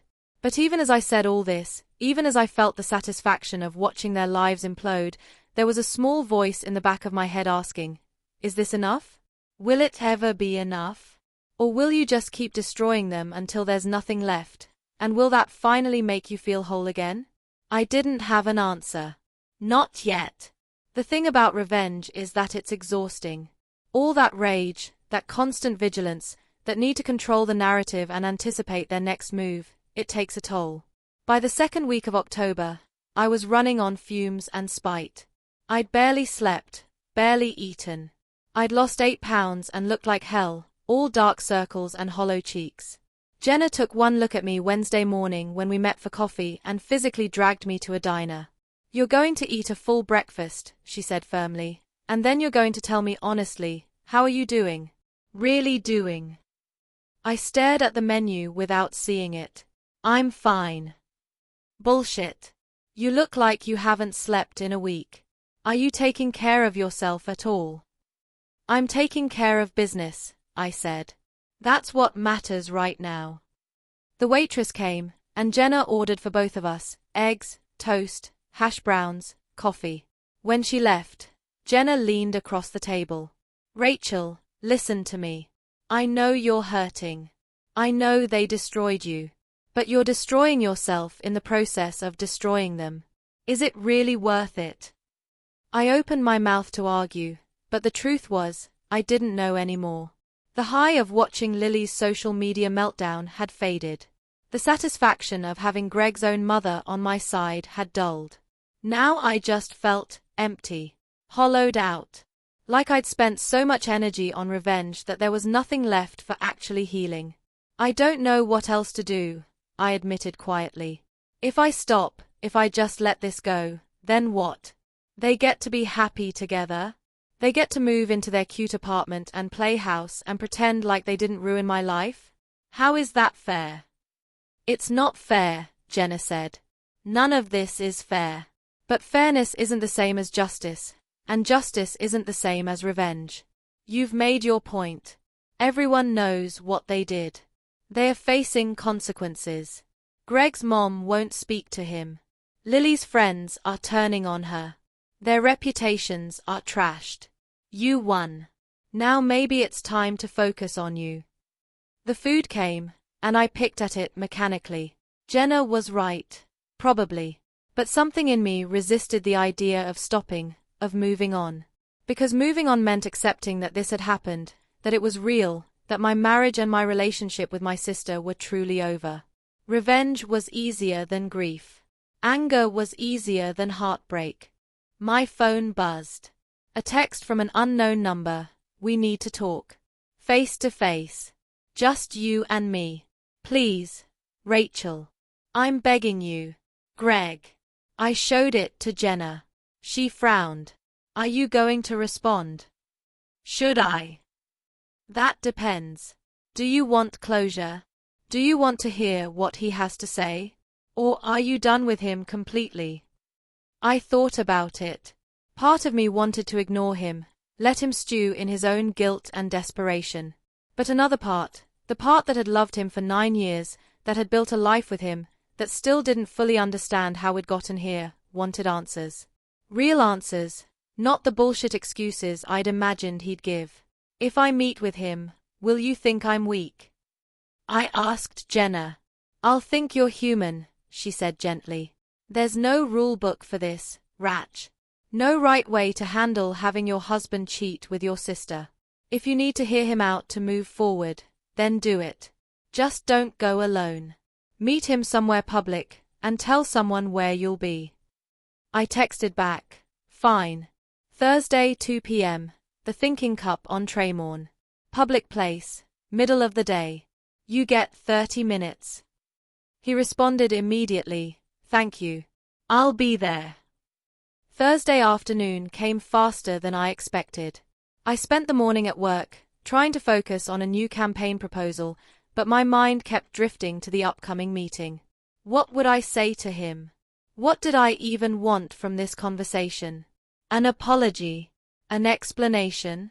Some magical words that would make sense of the senseless? I left the office at 1:45 and walked to the coffee shop, arriving 10 minutes early. I chose a table in the back corner, where I could see the entrance but had some privacy. The Thinking Cup was busy with the lunch crowd thinning out, enough people around that I felt safe but not so many that would be overheard. Greg arrived at exactly 2 p.m. He looked terrible, which gave me a small, petty satisfaction. His hair was messy, his eyes were bloodshot, and he'd lost weight too. He was wearing jeans and a wrinkled button-down, so unlike his usually neat appearance. He spotted me and walked over slowly, like he was approaching a wild animal. Hi, he said quietly, hovering by the chair across from me. Sit. It came out harsher than I intended, but I didn't apologize. He sat, folding his hands on the table. For a long moment, neither of us spoke. I studied his face, this face I'd woken up next to for 8 years, and tried to find the man I'd loved. He was still in there somewhere, I supposed, but he felt like a stranger now. Thank you for meeting me, Greg finally said. I wasn't sure you would. I wasn't sure I would either. You have 30 minutes. Talk. He took a deep breath. I'm sorry. I know that's not enough. I know it doesn't fix anything, but I need you to know that I'm sorry. What I did, what we did, it was unforgivable. I know that. You're right, I said flatly. It was unforgivable. So why did you do it? I don't know, he said miserably. That's not good enough, Greg. You don't spend 5 months fucking my sister and planning a future with her without knowing why. Try again. He flinched at my language. Good. When you left for London, I felt abandoned. I know that's not fair. I know it was your job and we agreed you should go, but I felt it anyway. And I was lonely. The apartment felt empty without you. I started feeling sorry for myself. So you decided to fill the empty apartment with my sister. My voice was rising despite my efforts to stay calm. That was your solution to loneliness. No, that's not. He ran his hands through his hair, frustrated. It wasn't planned, Rachel. It just happened. Lily came over one night in April to drop off something for you. Some birthday present she'd bought early. We started talking, had some wine. She was there, and she was listening to me, and she understood what I was going through. What you were going through? I interrupted. What you were going through? I was the one living in a foreign country, working 16-hour days, missing my husband and my home. You were going through being lonely for a few months. Forgive me if I don't find that particularly tragic. You're right, he said quickly. I'm not trying to make excuses. I'm just trying to explain how it started. We talked, and it felt good to have someone there who understood. And then one thing led to another, and we kissed. And I should have stopped it there. I should have told you immediately, but I didn't. I told myself it was just one mistake, that it would never happen again. But it did happen again, I said. Over and over for 5 months. Yes. His voice was barely a whisper. It became this thing I couldn't stop. Every time I'd decide to end it, to come clean to you, I'd see her again and I'd lose my resolve. She made me feel wanted in a way I hadn't felt in a long time. That hit me like a physical blow. I didn't make you feel wanted. Not like that. You were always so focused on work, on the future, on building this perfect life. And after the miscarriage, you pulled away from me emotionally. You threw yourself into your career and I felt like I'd lost you. The unfairness of that statement took my breath away. I pulled away. Greg, I lost a baby. Our baby. I was grieving. And instead of being patient with me, instead of supporting me through it, you decided to find comfort with my sister. That's not how it was. Then how was it? I demanded. Because from where I'm sitting, it looks like you punished me for grieving by fucking my sister. It looks like you blamed me for being sad about losing our child by creating a new relationship with the one person you knew would hurt me most. I didn't think about it like that, he said helplessly. I wasn't trying to hurt you. I was just trying to feel something other than sad and lonely and useless. And Lily? What was her excuse? Greg looked down at his hands. You'd have to ask her. I'm asking you. You two were in this together. You must have talked about it, justified it to each other somehow. What did she say? He was quiet for a long moment. Then, she said she'd always had feelings for me, even before we got married. That she'd pushed them down because she knew it was wrong, but when you left and we started spending time together, they came back. She said, he swallowed hard. She said she thought maybe we were meant to be together. I actually laughed, a harsh, bitter sound that made several people at nearby tables look over. Meant to be together. How romantic. Star-crossed lovers, kept apart by the inconvenient fact that you were married to her sister. Did that make it more exciting? More forbidden? Rachel. Did you love her? I asked bluntly. Your messages said you did. Was that real, or were you just caught up in the affair? He met my eyes for the first time since sitting down. I thought I did. In the moment, it felt real.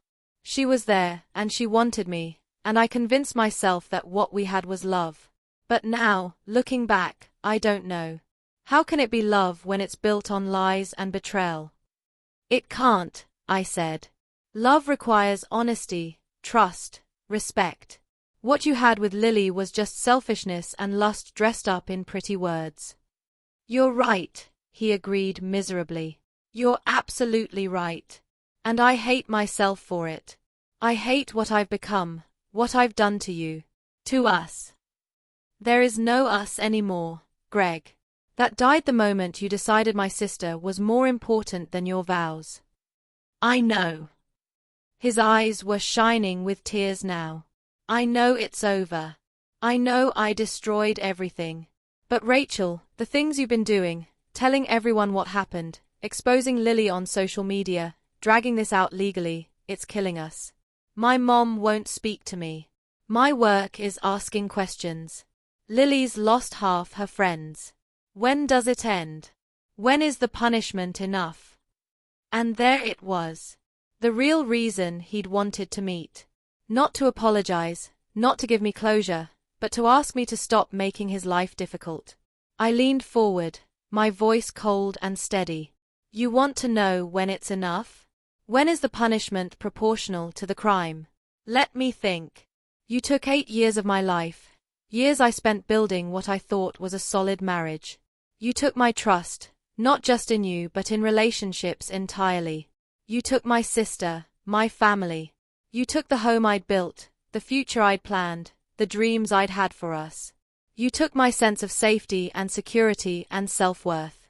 So when is it enough? I smiled, and it wasn't a nice smile. Never.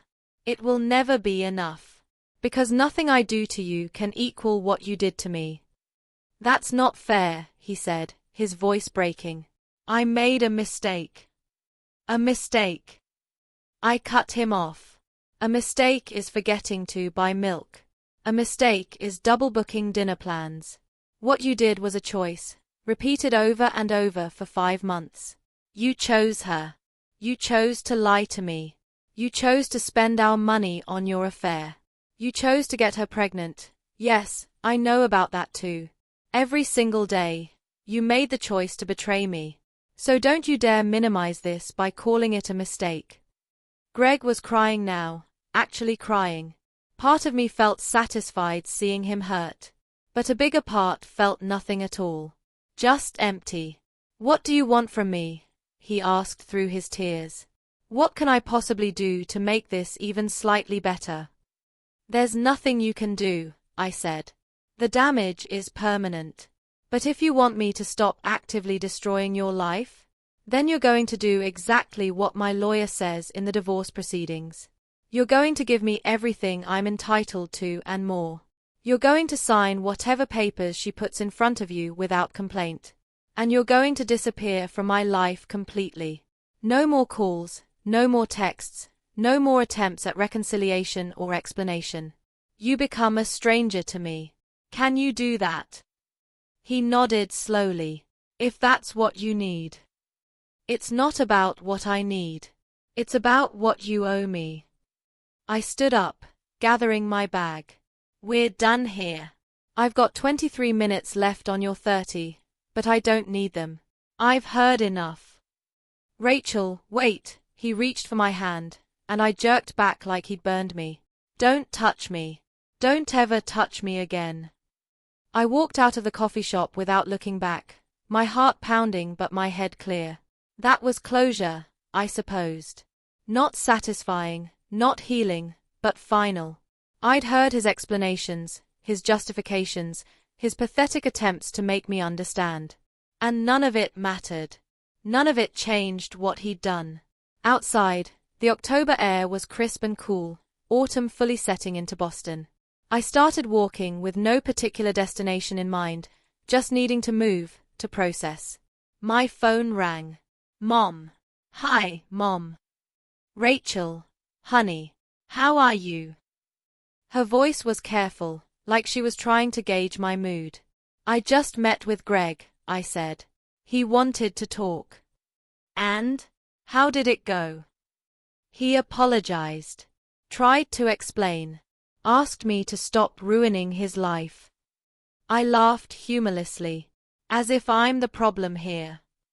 What did you say? I told him I'd back off if he gave me everything in the divorce and stayed out of my life completely. Mom was quiet for a moment. Are you going to follow through with that? Back off, I mean. Was I? The question rattled around in my head as I walked. I'd achieved most of what I set out to do. Greg was suffering. Lily was suffering. Everyone knew what they'd done.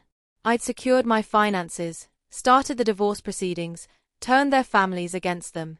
What else was there? But even as I thought it, I knew there was more. Something I hadn't done yet, something that would be the final nail in the coffin of their relationship. Because they were still together, as far as I knew. Still planning their future. Still believing they could somehow build something real out of the ruins of my marriage. I wasn't going to let that happen. Rachel. Mom's voice pulled me back to the present. Are you still there? I'm here, I said. And no, Mom. I'm not done yet. Not quite. She sighed heavily. Baby girl, I'm worried about you. This obsession with revenge, it's not healthy. You need to start healing, start moving forward with your life. I will, I promised. After one more thing. Just one more, and then I'll let it go. I swear. What one more thing? But I couldn't tell her. Couldn't tell anyone. Because what I was planning next would require complete secrecy, perfect timing, and a level of manipulation I wasn't sure I was capable of. But I was going to try. For me. For my shattered heart. For the woman I used to be, who deserved better than what they'd given her. Don't worry about it, Mom, I said. Just trust me. I know what I'm doing. That's exactly what I'm afraid of, she said softly. We talked for a few more minutes, but I was distracted, my mind already working through the logistics of what came next. When we hung up, I pulled out my phone and opened Lily's Instagram one more time. She'd posted a new story. I could see it before she blocked my burner account entirely. It was a photo of her and Greg, arms around each other, with the caption, "Through everything, we have each other. Real love conquers all. Red heart hash. Real love." They were actually trying to frame this as a love story. As if they were victims of circumstance, tragic lovers who'd found each other despite the odds. They were trying to reclaim the narrative, to make people see them as something other than cheaters and betrayers. Oh, I don't think so. I pulled up my laptop when I got back to my hotel room and started researching. What I needed was information, leverage, something that would drive a wedge between them so deep they'd never recover. Because that was the thing about affairs. They're built on a foundation of lies and selfishness. The same qualities that make people cheat with each other are the same qualities that eventually destroy their relationship. I just needed to speed up the process. I went back through the messages on Lily's phone, looking for anything I might have missed. Something that would show cracks in their relationship, doubts, fears. And I found it. June 28th. Lily to her best friend, Mara. I don't know if I can do this anymore. Greg is getting so possessive. He wants to know where I am all the time, who I'm talking to. It's like he doesn't trust me, which is insane considering how we got together. I mean, if he cheated with me, does he think I'll cheat on him? Mara, girl, that's a red flag. Men who cheat are always paranoid about being cheated on. It's projection. Lily, I know. And sometimes I wonder if I made a mistake. Like, is this really worth losing my sister over? Worth destroying my family? What if it doesn't work out with him? Mara, then you leave. You don't owe him anything. Lily, but I do. I helped him blow up his marriage. If I leave now, I'm the villain who ruined his life for nothing. July 15th. Lily to Mara. Greg and I had a huge fight last night. He saw me talking to a guy at the bar when we were out with friends, and he lost it. Accused me of flirting, of not being committed to our relationship. I was just being friendly. He's suffocating me. August 3rd.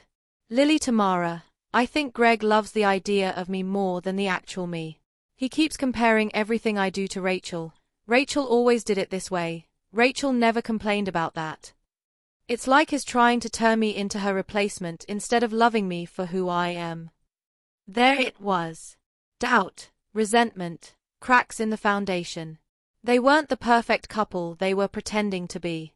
They were struggling, fighting, questioning whether this was all worth it. I could use this. I could absolutely use this. I created a new email account, completely anonymous, and composed a message. Greg, you don't know me, but I'm someone who cares about you and wants you to be happy. I've been watching your situation unfold, and I think you should know some things about Lily that she hasn't told you. While you've been defending her, supporting her through the fallout of your relationship becoming public, she's been complaining about you to her friends. She's told multiple people that she regrets destroying her relationship with Rachel for you. That you're possessive and controlling. That you compare her to Rachel constantly and she's tired of living in your ex-wife's shadow. I've seen the messages. She's been questioning whether she made a mistake choosing you. She's been talking to other guys. She's planning an exit strategy. I'm telling you this because I don't think you deserve to be blindsided again. You left your wife for Lily. The least she owes you is honesty. But from what I've seen, she's not capable of that. Check her phone if you don't believe me. Look at her messages with Mara. You'll see I'm telling the truth. A friend. I sent it from an encrypted email service that couldn't be traced back to me. Then I sent a similar email to Lily. Lily, you don't know me, but I think you should know what Greg has been saying about you behind your back. He's been telling his friends and family that you seduced him, that you pursued him while he was vulnerable after Rachel left.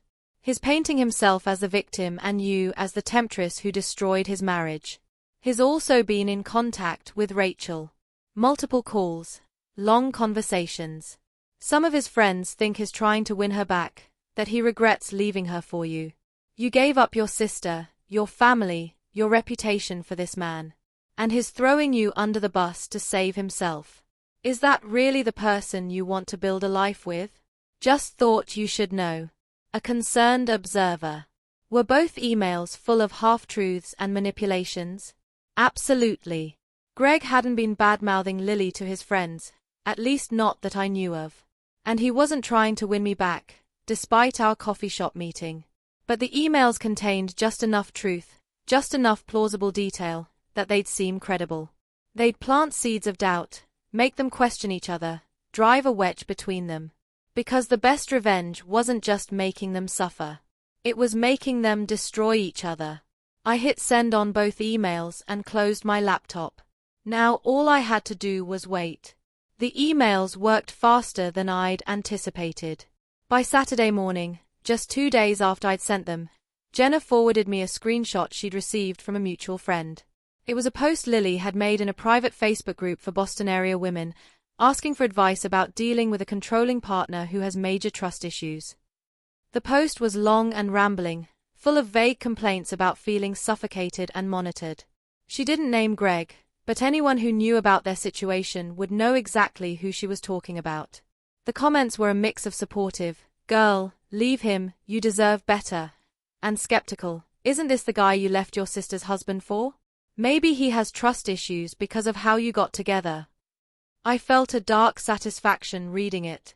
The cracks were showing publicly now, not just in private messages to friends. They were starting to fall apart. My phone buzzed. Another unknown number. I almost didn't answer, but curiosity got the better of me. "Hello. Rachel, it's Marcus. Greg's brother." We'd always gotten along well, and he'd been appropriately horrified when I told him what happened. "Hey, Marcus. What's up? I wanted to give you a heads up. Greg called me last night, completely wasted, rambling about Lily and trust and how everyone's turning against him. He was really out of it, saying some concerning stuff." My heart rate picked up. Like what? Like he thinks Lily's cheating on him. That she never really loved him, just wanted what you had. He kept saying I ruined everything for nothing. It was honestly hard to listen to. "I'm worried about him, Rachel. I know you have every right to hate him, but he's my brother. I don't want him doing something stupid." I closed my eyes, feeling an unexpected wave of something that might have been guilt. Might have been. "What do you want me to do about it, Marcus? I'm not responsible for his emotional state." I know. I'm not asking you to fix this. I just thought you should know. In case he tries to contact you again. He's not in a good headspace right now. After we hung up, I sat with that information. Greg was spiraling, clearly. The anonymous email had done its job, made him paranoid and suspicious. Combined with whatever genuine issues they were already having, it was tearing them apart from the inside. I should have felt triumphant. This was exactly what I'd wanted, for them to implode, for their relationship to crumble under the weight of its own toxicity. But instead, I felt tired. So incredibly tired. Maybe Mom was right. Maybe this was consuming me, turning me into someone I didn't recognize. Someone who manipulated and schemed and took pleasure in other people's pain. Was this who I wanted to be? Before I could examine that thought too closely, my phone rang again. This time it was a number I recognized. Andrea, Lily's boss. Rachel, hi. I hope I'm not overstepping by calling you. No, it's fine. What's going on? Andrea hesitated. I wanted to let you know that Lily resigned yesterday.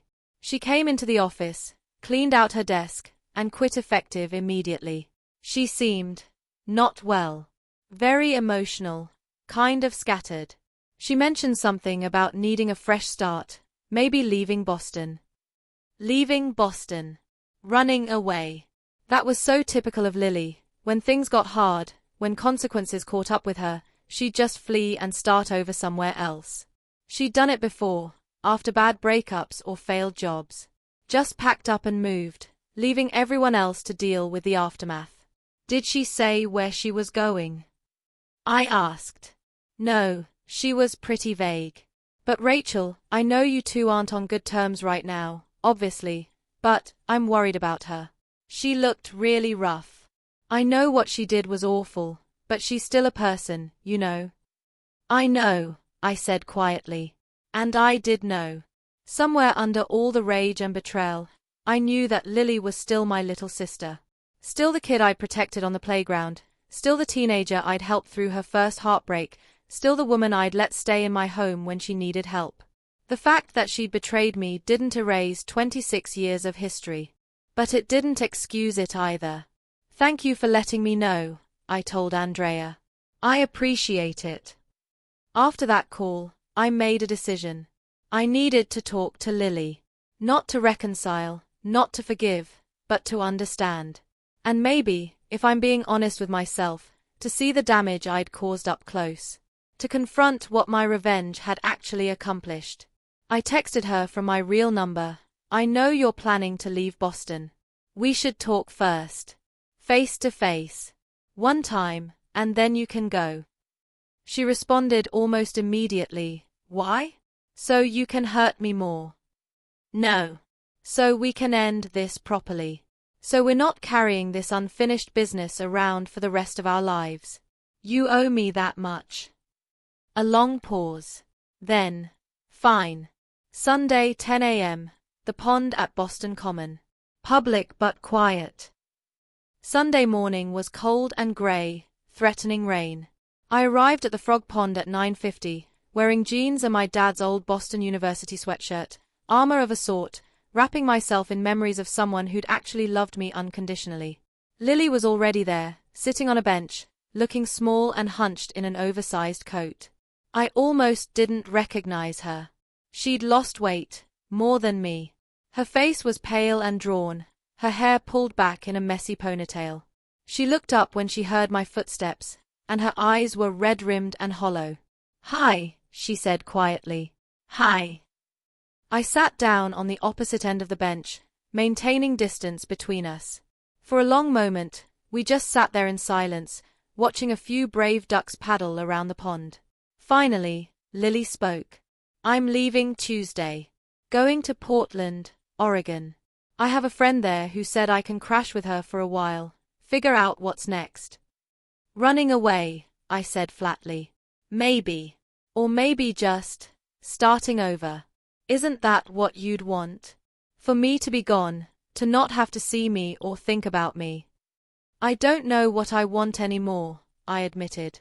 I thought I wanted revenge. Wanted you to suffer the way I suffered. And I got that. You've lost your job, your friends, your reputation. Greg's falling apart. You're fleeing the state. Mission accomplished, right? Lily's eyes filled with tears. Are you happy now? Does it feel good? No, I said, and I was surprised to find it was true. It doesn't feel good.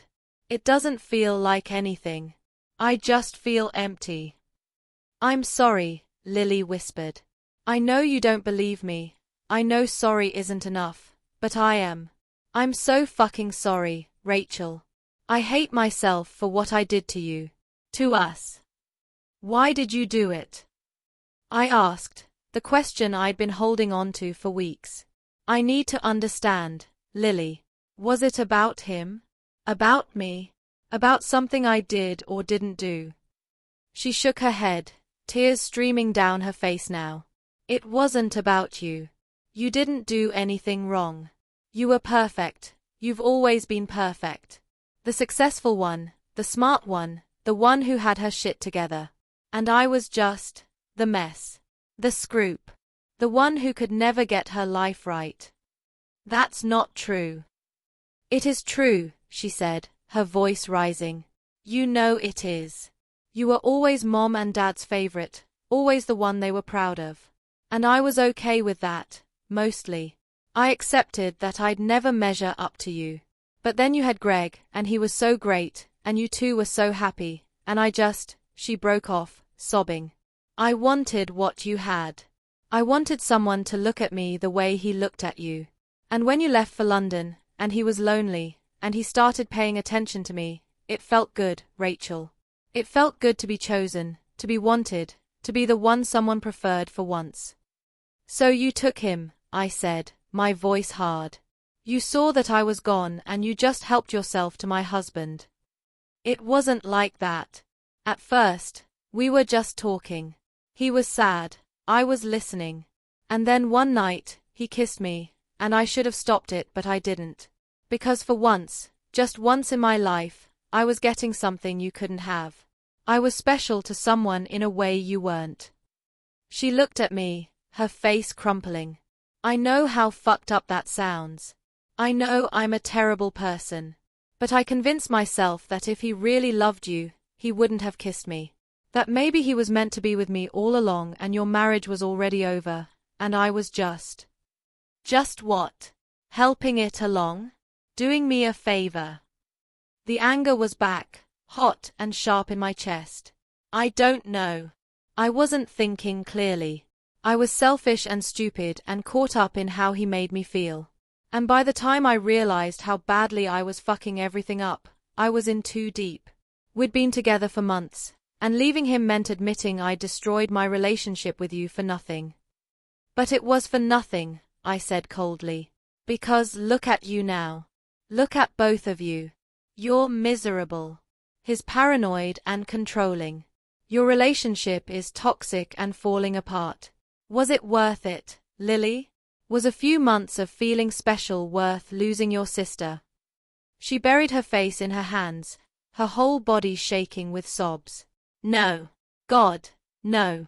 I'd take it all back if I could. I'd go back to that first night and walk away. I'd choose you over him 1,000 times if I could do it again. But you can't, I said. That's the thing about choices, Lily. You made yours. And now we both have to live with the consequences. We sat in silence again, both crying now. Despite everything, despite the betrayal and the pain and the rage, some part of me still loved her. Still remembered being kids together, sharing a room, telling secrets, promising we'd always be there for each other. That person, my little sister, felt like someone from another lifetime. Did he really get you pregnant? I asked quietly. Lily nodded miserably. In May. I didn't tell him for 2 weeks because I was terrified. When I finally did, he said we should keep it. That it was a sign we were meant to be together. But I couldn't, Rachel. I couldn't have a baby like that, born out of so much pain and lies. So I had an abortion. And I didn't tell him until after. He was furious, said I'd killed our baby without even discussing it with him. She laughed bitterly, as if he had any right to be angry about secrets and lies. Jesus, Lily. I know. It's all so fucked up. Every part of it. She wiped her eyes, smearing mascara across her cheeks. He's not who I thought he was, you know. Greg. When it was secret, when it was just us in our little bubble, he seemed so different. Attentive and romantic and understanding. But now that it's out in the open, now that we're trying to build something real, he's possessive and jealous and he compares me to you constantly. I can never measure up to the wife he had, and he resents me for not being you while simultaneously hating you for leaving him. I didn't leave him, I said sharply. I went to London for work. For 6 months. For us. For our future. He's the one who left our marriage the second things got slightly difficult. I know. You're right. She hesitated. I got an email yesterday. Anonymous. It said he's been telling people I seduced him, that it was all my fault. That he's been talking to you about getting back together. I kept my face neutral, but inside, my heart was racing. The email had landed. Has he been talking to me about getting back together? I don't know. That's the thing. I don't know what's true anymore. He denies it, but he also lied to you for 5 months, so how can I believe anything he says? And he's convinced I'm cheating on him because someone sent him an email saying I was talking to other guys. Which I'm not, by the way. But he doesn't believe me. He checks my phone, asks where I am constantly, shows up at places I mention going. It's exhausting and scary and I need to get away from all of it. I should have felt victorious. My plan had worked perfectly. I'd driven them apart, made them paranoid and suspicious of each other, poisoned their relationship from the inside. But sitting there, looking at my sister's broken face, I just felt sad. Sad for both of us, for the relationship we'd lost, for the family that would never be the same. I sent those emails, I said quietly. Lily's head snapped up. What? The anonymous emails you both got. About each other. I sent them. They were mostly lies, designed to make you turn on each other. I met her eyes. I wanted you to destroy each other. To feel betrayed the way I felt betrayed. I wanted your relationship to implode so you'd both know what it felt like to lose everything. She stared at me, her expression cycling through shock, hurt, and then something that might have been understanding. Did you get what you wanted? I don't know, I said honestly. I thought I would feel better, seeing you both suffer. But I don't. I just feel empty.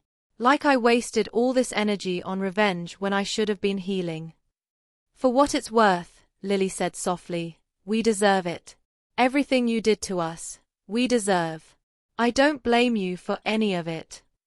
That doesn't make me feel better. I know. We sat there as the first drops of rain started to fall, neither of us moving to leave.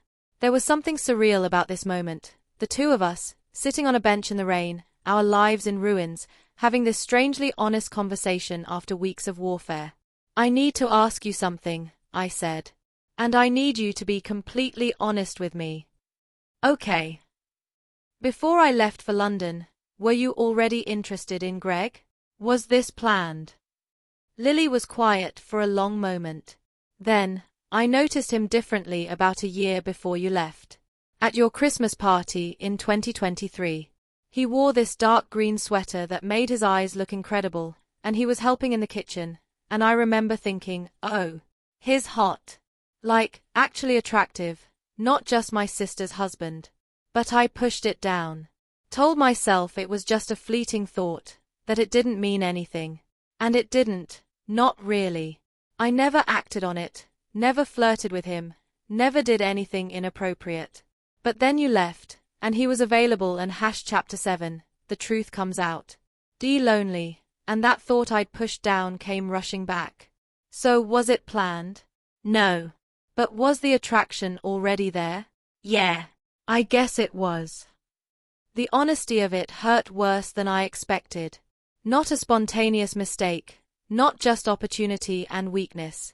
There had been attraction, desire, want, all simmering under the surface while she smiled at me across Thanksgiving tables and birthday dinners. While she hugged me and called me her favorite person and posted those stupid Instagram captions about sisterhood. "I wish you'd told me," I said quietly, "before I left. I wish you'd said, 'Hey, Ratch, I'm having weird feelings about Greg. Maybe I should keep my distance while you're gone.' We could have dealt with it. Set boundaries. I would have understood." "I know," Lily whispered. "But I was ashamed. And I convinced myself it would go away once you left, that absence would make it better. I was so wrong." The rain was falling harder now, cold drops sliding down my face mixing with tears I hadn't realized I was crying. "I loved you, Lily. You were my baby sister. I would have done anything for you." "I know." "And I threw it all away for a man who doesn't even really love me. A man I don't even really love, if I'm being honest. I loved the attention, the feeling of being chosen.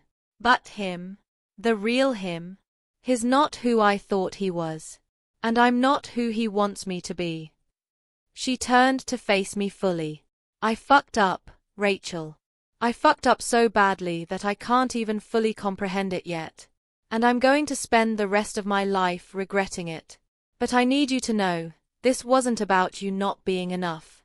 You were always more than enough. This was about me being broken inside and making the worst possible choices." I wanted to reach for her. Some instinct, some muscle memory of being sisters, almost made me close the distance between us. But I couldn't. "Not yet. Maybe not ever. I hope Oregon is good to you," I said, standing up. "I hope you figure out whatever you need to figure out. I hope you get help, real help, for whatever made you think this was okay." "What about us?" Lily asked, her voice small. "Will there ever be an us again?" I thought about it, really thought about it. Could I forgive her? Maybe, eventually, with years of therapy and distance and work. Could I trust her? No. Never again. Could we be sisters the way we were before? Absolutely not. That relationship died the moment I walked through my door and saw her in Greg's shirt. "I don't know," I said honestly. "Right now, I can't even look at you without feeling sick. Maybe that changes someday. Maybe it doesn't. But Lily, you don't get to ask me for forgiveness or reconciliation or anything else. You lost that right. If there's ever going to be anything between us again, it'll be on my timeline, my terms. You don't get to push for it or guilt me into it. Understood?" She nodded, fresh tears streaming down her face. "Understood." I walked away then, through the rain, my shoes squelching on the wet pavement. I didn't look back. Didn't let myself second-guess or soften. I'd given her more than she deserved just by showing up, by listening, by not completely destroying her the way I could have. My phone buzzed as I reached my car. A text from Greg. "Lily told me you sent those emails. We need to talk. Now." I typed back, "No, we don't. Talk to your lawyer. I'm done. You're a manipulative psycho. I can't believe I ever loved you." That one actually made me laugh. "You never loved me, Greg. You loved what I provided, stability, income, emotional labor. You loved having someone to take care of you. But love, real love, you're not capable of it. And neither is Lily. You two deserve each other." I blocked his number after that. Should have done it weeks ago. By Monday afternoon, I was back at work, throwing myself into a new campaign for a client launching a wellness app. David had asked how I was doing, and I'd given him the abbreviated version: getting divorced, sister and I aren't speaking, but I'm managing. He'd nodded sympathetically and told me to take whatever time I needed, but honestly, work was the only thing keeping me sane. Jenna stopped by my office around 3. So I heard through the grapevine that Lily's leaving town. Portland, Oregon. Leaving tomorrow. "Good riddance," Jenna said, then caught my expression. Sorry. I know she's your sister. It's complicated. It's not complicated, I said. She betrayed me in the worst way possible. The fact that we share DNA doesn't change that. Her leaving is the best thing for everyone. And Greg? I shrugged. Last I heard, he's falling apart. Drinking too much, missing work, alienating everyone who hasn't already cut him off. His mom called me last week to apologize again and tell me he showed up at her house at 2 a.m, drunk and crying about how his life is ruined. Is it bad that I don't feel sorry for him? Jenna asked. No. I don't feel sorry for him either. He made his choices. I pulled up something on my computer. Actually, I wanted to show you something. I'd spent the weekend working on a blog post. Not about Greg and Lily specifically, but about my experience, the betrayal, the discovery, the aftermath. I'd written it anonymously, using a pseudonym, but it was honest and raw and real. I'd submitted it to a popular women's lifestyle site that published personal essays, and they'd accepted it for publication that morning. Jenna read it, her eyes widening. Rachel, this is, wow. This is powerful. When does it go live? Wednesday. They're featuring it on their homepage. I leaned back in my chair. I needed to tell the story, you know? On my terms, in my words.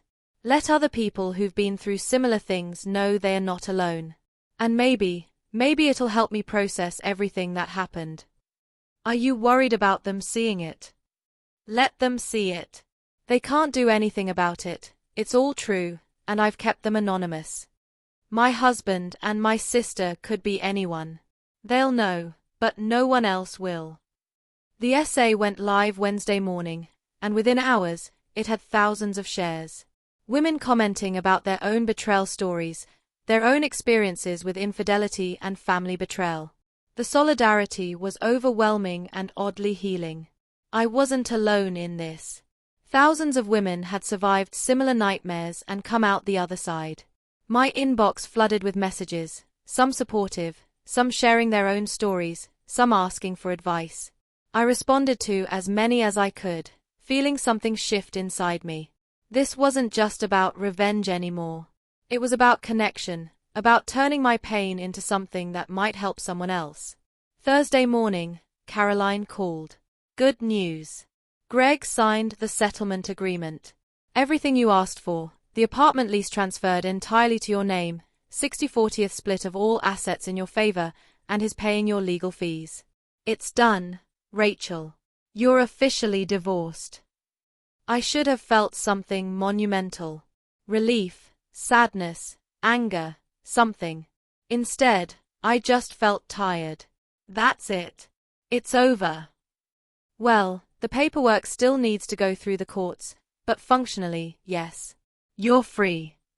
Free. What a strange word for how I felt. Untethered. Maybe. Adrift. But free implied liberation, possibility, a fresh start. I wasn't sure I felt any of those things yet. Thank you, Caroline, for everything. You're welcome. And Rachel, for what it's worth, you handled this with a lot more grace than most people would have. You have every right to be proud of how you navigated this nightmare. After we hung up, I sat in my office staring at nothing. It was over. The marriage, the revenge, the constant war. Over. And now what? I called Mom. It's done. Divorce is finalized. Oh, honey. Her voice was thick with emotion. How are you feeling? I don't know. Empty. Is that weird? No, baby girl, that's normal. You've been running on adrenaline and anger for weeks. Now that it's over, you're crashing. It's okay to feel nothing for a while. The feelings will come back eventually. What if they don't? What if I broke something inside myself with all the revenge and manipulation? What if I can't go back to who I was? Mom was quiet for a moment. You can't go back to who you were. That person died when you walked through that door and saw what you saw. But that doesn't mean you're broken. It just means you're different now. Changed. And maybe that's not a bad thing. Maybe the new Rachel is stronger, smarter, less willing to accept betrayal. Maybe she knows her worth in a way the old Rachel didn't. Or maybe she's just bitter and angry and incapable of trust, I said. Maybe that too, for now. But Rachel, you're 34 years old. You have your whole life ahead of you. This chapter is closed. You get to write the next one however you want. And I'll be here, whatever you decide. We talked for another hour, about nothing and everything. About her book club drama. Apparently Susan had tried to pick another Nicholas Sparks novel and everyone revolted. About the first frost coming to Portland. About Thanksgiving plans. Would I come home this year, or was it too soon to face family holidays alone? I'll come, I decided. I'm not going to hide away just because my life imploded. If people want to whisper about me, let them whisper. After work, I stopped by the brownstone. My brownstone now, legally. Greg had cleared out his stuff while I was at the office, per our agreement. I walked through the rooms, seeing the empty spaces where his things had been. His side of the closet, bare. His bookshelf, gone. The bathroom, missing his toiletries and that stupid beard trimmer he never actually used but insisted on keeping. The apartment felt bigger without him. Emptier, but also cleaner somehow. Like removing a contamination. I could breathe here now. I found a single photo left behind on the bedroom dresser. Us on our wedding day, young and happy and impossibly naive. I picked it up, studying our faces. Had he been happy then? Had I? Or had we just been playing roles, acting out a script we thought was supposed to lead to happily ever after? I threw the photo in the trash. No sense keeping ghosts around. That night, I did something I hadn't done in months. I ran a bath. Not a quick shower, not a functional washing, but a real bath with bubbles and candles and a glass of wine. I sank into the hot water and let myself feel everything I'd been pushing down. The grief, the loss, the betrayal, the rage, the guilt over my own actions, the uncertainty about the future. And I cried. Really cried, ugly sobs that echoed off the bathroom tiles. Cried for my marriage, for my sister, for the family dinners we'd never have again. Cried for the baby I'd lost and the future children who'd now grow up in a broken home if I ever had any. Cried for the woman I'd been before all this, who'd trusted so completely and loved so deeply. When I finally emerged from the bath an hour later, wrinkled and exhausted, I felt something I hadn't felt in weeks, lighter. The crying had released something, broken through the numbness. I was still hurt, still angry, still damaged. But I was also still here. Still standing. Still breathing. I could survive this. I would survive this. My phone buzzed with a text from an unknown number. Against my better judgment, I opened it. Rachel, it's Lily. I'm at the airport. Boarding soon. I just wanted to say thank you for meeting me at the Common. For listening. I know I don't deserve your kindness, but it meant everything to me. I hope someday you can forgive me. I hope someday we can be sisters again. I love you. I'm sorry. I stared at the message for a long time. Part of me wanted to respond, to offer some small olive branch. But I couldn't. Not yet. Maybe not ever. I deleted the message and blocked the number. Some bridges, once burned, can't be rebuilt. And maybe that was okay. The thing about healing is that it's not linear. You don't just wake up one day and everything's fine. You have good days and bad days, good hours and bad hours, good moments and moments where you're right back in that doorway, seeing them together, feeling everything shatter all over again. By mid-November, I'd settled into a routine. Work, gym, therapy. Yes, I'd finally started seeing a therapist, Dr. Sarah Chen, who specialized in trauma and betrayal. Home, where I was slowly redecorating, erasing the last traces of Greg and making the space entirely mine. Weekends with Jenna, who'd appointed herself my social coordinator and dragged me to museums and restaurants and anywhere that would get me out of my apartment. The essay I'd written had continued to gain traction. I'd written 2 follow-ups about healing and forgiveness, or the lack thereof, and the response had been overwhelming. Women reached out constantly, sharing their stories, thanking me for being honest about the messiness of it all. Some publishers had even contacted me about expanding it into a book. A book about the worst thing that ever happened to me. Part of me recoiled at the idea, but another part, the part that was slowly learning how to turn pain into purpose, was intrigued.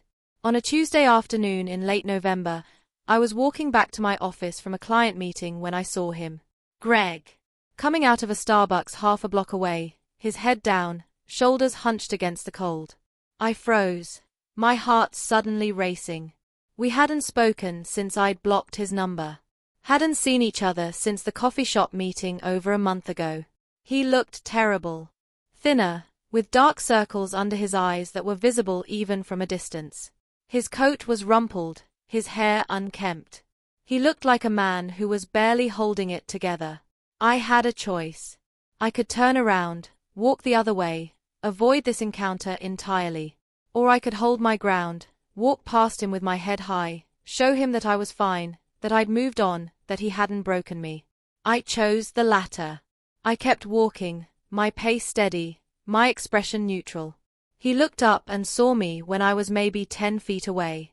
His face went through a series of emotions: surprise, fear, something that might have been longing. "Rachel," he said as we drew level. "Wait, please." I stopped, more out of curiosity than anything else. "What? How are you?" His voice was rough, like he hadn't been sleeping. "I'm fine, Greg. Is there something specific you wanted, or are we just doing awkward small talk?" I wanted to say I'm sorry. Again. For everything. You were right about all of it. About me, about Lily, about everything. "Okay," I said neutrally. "Is that all?" "She left me," he blurted out. "Lily. She left. Sent me a text from Portland saying she needed space, that she couldn't do this anymore, that everything was too fucked up. That was 3 weeks ago. She won't return my calls." I should have felt victorious. Should have felt that savage satisfaction of knowing they destroyed each other completely. But I just felt sad. Sad for all of us, for the whole mess we'd made. "I'm sorry that happened to you," I said, and I meant it. Betrayal hurts, doesn't it? Especially when it comes from someone you trusted. He flinched like I'd slapped him. "You're right. I deserved that. I deserved all of this. I don't know how to fix it. How to fix myself. How to become someone who doesn't destroy everything good in his life. That's not my problem anymore, Greg. That's something you need to figure out on your own. Maybe with a therapist. Maybe with time. But not with me. I can't fix you. I was never supposed to fix you. I know. I miss you. I miss us. I miss the life we had before I fucked everything up." "That life is gone," I said firmly. "You killed it. And there's no going back, no do-overs. We're divorced. Done. You need to accept that and move forward." "With what? I have nothing. My family won't talk to me, my friends have all taken your side, work is threatening to fire me because my performance has been shit. I have nothing, Rachel." "Then you have the perfect foundation to rebuild from scratch," I said. "To figure out who you actually are and what you actually want, instead of just taking the path of least resistance and destroying people in the process." I started walking again, and he called after me, "I really did love you, you know. Maybe not well, maybe not right, but I did."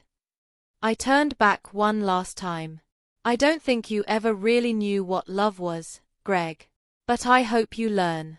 For your sake, and for whoever comes after me." I walked away and didn't look back. That night, Dr. Chen and I talked about the encounter in our session. "How did it make you feel, seeing him?" she asked.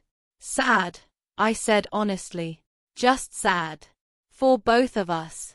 For what we could have been if he'd been honest about his feelings instead of cheating. For the years we wasted. For the family we destroyed. That's growth, Dr. Chen said. Weeks ago, you would have felt rage or satisfaction.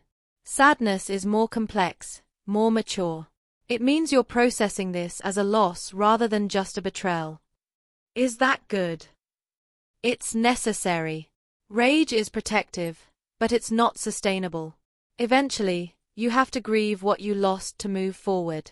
And it sounds like you're finally grieving. She was right. The anger that had sustained me through the worst of it was fading, replaced by something more complicated. I was grieving my marriage, yes. But I was also grieving the sister I'd lost, the family dynamics that would never be the same, the naive trust I'd had in people I loved. That innocence was gone forever, and I had to mourn it to move past it. Thanksgiving came and went. I spent it in Portland with Mom, just the two of us. We didn't talk about Lily or Greg. We watched the parade, cooked too much food, and played Scrabble like we did when I was a kid. It was quiet and healing and exactly what I needed. Mom did mention, just once, that Lily had called her from Oregon. She sounded lost, Mom said carefully. Like she doesn't know who she is anymore. That makes two of us, I replied, and we left it at that. December brought the first snow, blanketing Boston in white.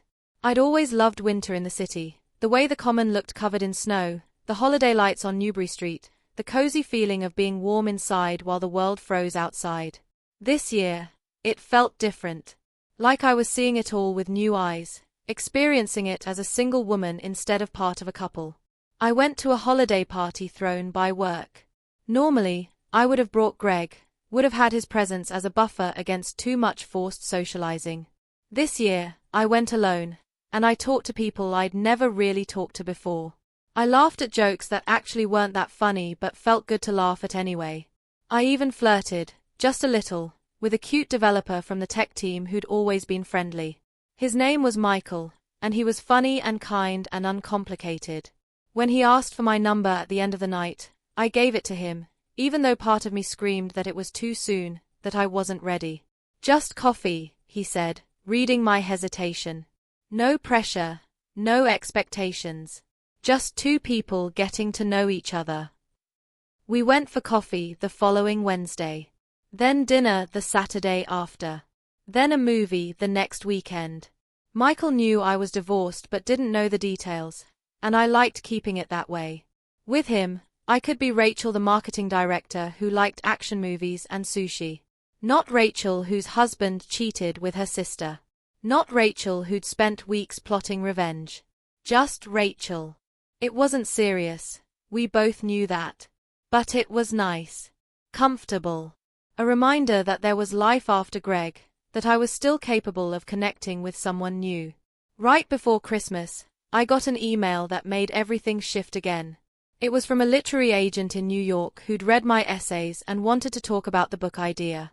Her name was Jennifer Kim, and she represented several best-selling memoir authors. We talked on the phone for an hour. She was sharp and enthusiastic and saw potential in my story, not just as a tale of betrayal and revenge, but as a broader examination of family, loyalty, forgiveness, and healing. Women need stories like this, Jennifer said. Stories that don't sugarcoat the pain or rush to forgiveness. Stories that acknowledge that sometimes people hurt us in ways we can't come back from, and that's okay. That's real. I don't know if I can write an entire book, I admitted. The essays were one thing, but a whole book. Think about it, she said. No pressure. But Rachel, you have something important to say. And you say it beautifully. That combination doesn't come along often. After we hung up, I sat with the idea. A book. My story, fully told, out in the world for anyone to read. It felt exposing and terrifying and also, right, somehow. A way to take the worst thing that had ever happened to me and transform it into something that might help others. I called Jenna. I think I'm going to write a book. About the affair. About everything. The betrayal, the revenge, the aftermath. The messy, complicated reality of trying to heal when your whole world implodes. That's amazing, Jenna said. But are you sure? Greg and Lily will know it's about them. Let them know. I'll change enough details to protect their privacy legally, but the core truth will be there. And honestly, I'm done protecting them. Their feelings are not my responsibility. Then do it, Jenna said fiercely. Tell your story. Own it. And let them live with the consequences of being part of it. Christmas Eve, I was alone in my apartment, wrapping presents for Mom and Jenna when my phone rang. Unknown number. I almost didn't answer, but something made me pick up. Hello. Rachel. It was Lily. Her voice was different, smaller, more fragile. Please don't hang up. Every instinct told me to end the call. But I didn't. What do you want, Lily? I wanted to hear your voice. It's Christmas Eve, and I'm alone in Portland, and I miss you. I miss my sister. I'm not your sister anymore, I said, but it came out less harsh than I intended. You gave up that right. I know I did. I'm not asking for forgiveness or reconciliation. I just wanted you to know that I think about you every day. That I'm in therapy, trying to figure out why I did what I did. That I'm trying to become a better person. Good, I said. That's good, Lily. I hope therapy helps. Greg called me yesterday, she said quietly. He's a mess. Drinking too much, barely working. He wanted to get back together, said we could make it work if we just tried harder. I told him no. That we were toxic together, that what we built was rotten from the start. That was smart. Rachel. Her voice broke. Do you think you'll ever forgive me? Not now, I know it's too soon. But someday. I thought about it, really thought about it. Could I forgive her? Maybe. With years of distance and work and growth. Could I ever trust her again? No. Could we ever be sisters the way we were before? Absolutely not. I don't know, I said honestly. I don't know if forgiveness is even the right word for what would have to happen. But, Lily, I don't hate you. I'm angry, I'm hurt, I'm disappointed. But I don't hate you. And maybe that's enough for now. She started crying. That's more than I deserve. Yeah, I agreed. It is. Merry Christmas, Lily. Merry Christmas, Rachel. I hung up and sat in the silence of my apartment, surrounded by half-wrapped presents and twinkling lights. Something had shifted in that conversation. Not forgiveness, not reconciliation, but maybe the first step toward letting go. Toward accepting what happened and choosing not to let it poison the rest of my life. My phone buzzed. A text from Michael. Merry Christmas Eve. Hope you're having a good night. Want to grab brunch tomorrow if you're not busy. I smiled and typed back. Brunch sounds perfect. Maybe I wasn't completely healed yet. Maybe I'd never be the same person I was before. But I was moving forward. Building a new life. One small choice at a time. And that was enough. Spring came to Boston the way it always does. Suddenly, explosively, transforming the grey frozen city into something alive and green almost overnight. By April, the trees along the common were budding, tourists were back flooding the streets, and I'd finally stopped flinching every time I saw a couple holding hands. Progress, Dr. Chen called it. I called it survival. The book was coming along. I'd signed with Jennifer and spent the winter writing, excavating every painful memory and examining it from all angles. It was brutal, therapeutic, exhausting work. But it was also freeing. Every page I wrote felt like shedding skin, becoming someone new. Michael and I had continued seeing each other, though we'd kept things casual. He was patient with my boundaries, understanding when I wasn't ready for certain things. We had fun together, concerts, restaurants, long walks along the Charles River. It wasn't the all-consuming passion I'd had with Greg, but that was probably a good thing. That kind of passion had burned me badly. This was steadier, gentler, easier. Work was going well. I'd gotten a promotion in March, Senior Vice President of Marketing. More money, more responsibility, more validation that I was good at what I did, that my worth wasn't tied to being someone's wife. Mom visited in April, and we had lunch at a cafe in the North End. "You look good, honey," she said, studying my face. "Really good. Happy." "I'm getting there," I admitted. "Some days are still hard, but more days are good now. The balance is shifting." "Have you heard from Lily?" I'd been expecting this question. Mom still talked to both of us, a delicate balancing act that couldn't be easy for her. "Not since Christmas Eve. I think she's giving me space, which I appreciate." "She's doing better," Mom said carefully. "She's been seeing a therapist in Portland, got a new job at a marketing firm there. She's growing up, finally, taking responsibility for her choices." "Good," I said, and I meant it. I didn't want Lily to suffer forever. I just wanted her far away from me while she figured her shit out. "She asks about you," Mom continued. "Not pushing for contact, just wanting to know how you are. I think she genuinely regrets what she did." "Regret doesn't undo the damage," I said. "But I'm glad she's working on herself. That's important." We moved on to other topics. Mom's book club, my book progress, whether I'd bring Michael to Portland for a visit soon. It was nice, this new normal we'd found. Acknowledging what happened without dwelling on it, moving forward while respecting the past. In May, I got a call from Caroline, my divorce lawyer. "I thought you should know, Greg's moving to Chicago. New job, fresh start." His mom told me, she wanted to make sure you knew so you wouldn't be blindsided if you ran into each other somewhere. "Chicago," I repeated. "That's good. Good for him, I mean. Fresh start sounds like what he needs." His mom says he's doing better. Sober, seeing a therapist, trying to rebuild his life. "I hope he succeeds," I said, and I was surprised to find I meant it. The rage had faded to indifference, and underneath that, maybe a small seed of genuine hope that he'd figure out how to be a better person. Not for me, but for whoever came next.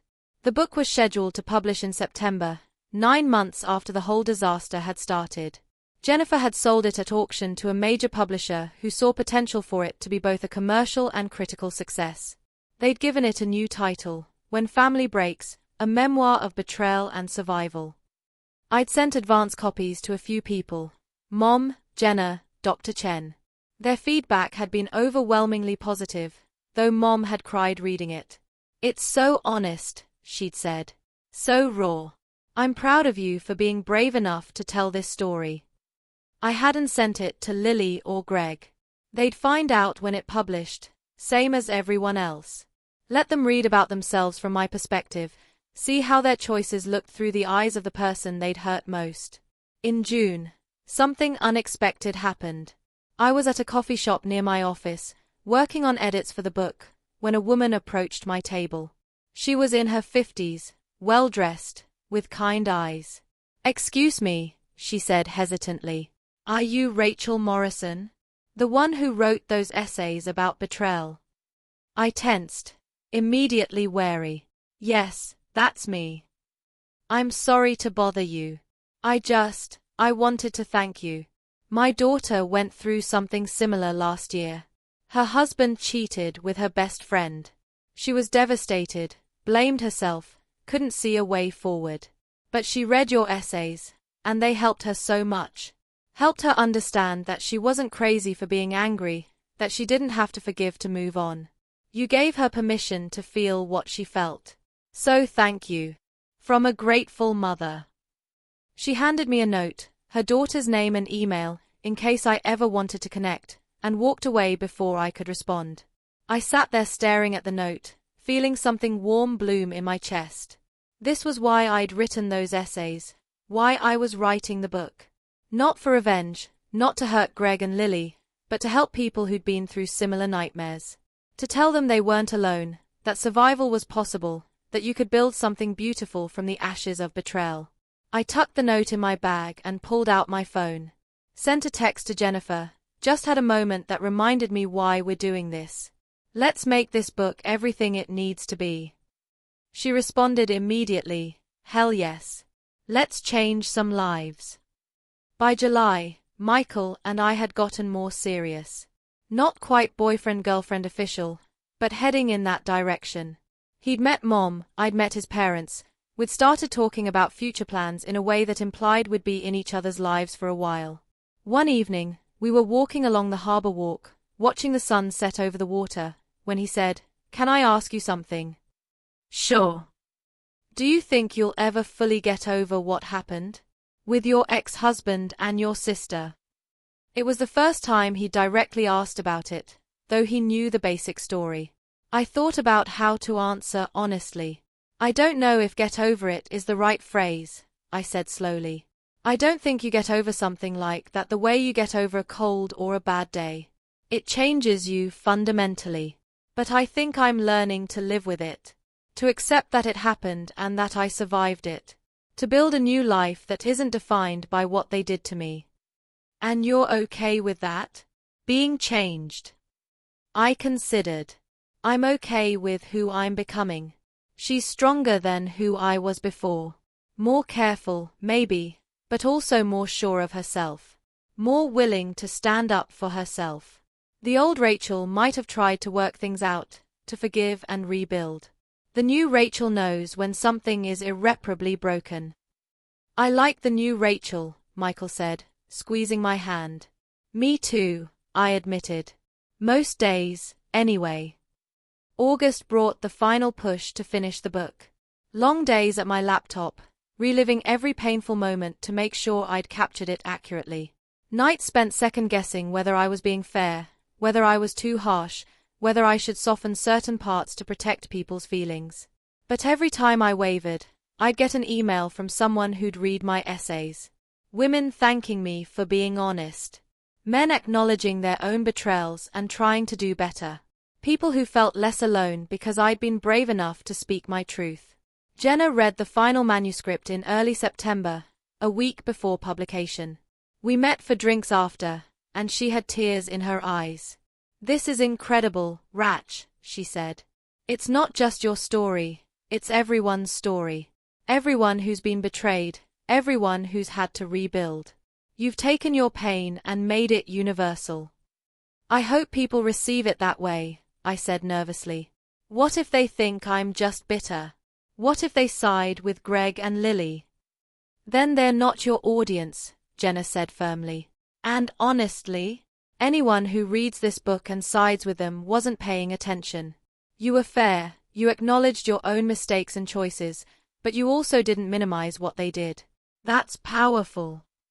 The book launched on September 15th, exactly 1 year after my 8th anniversary, the day I'd originally been supposed to come home from London.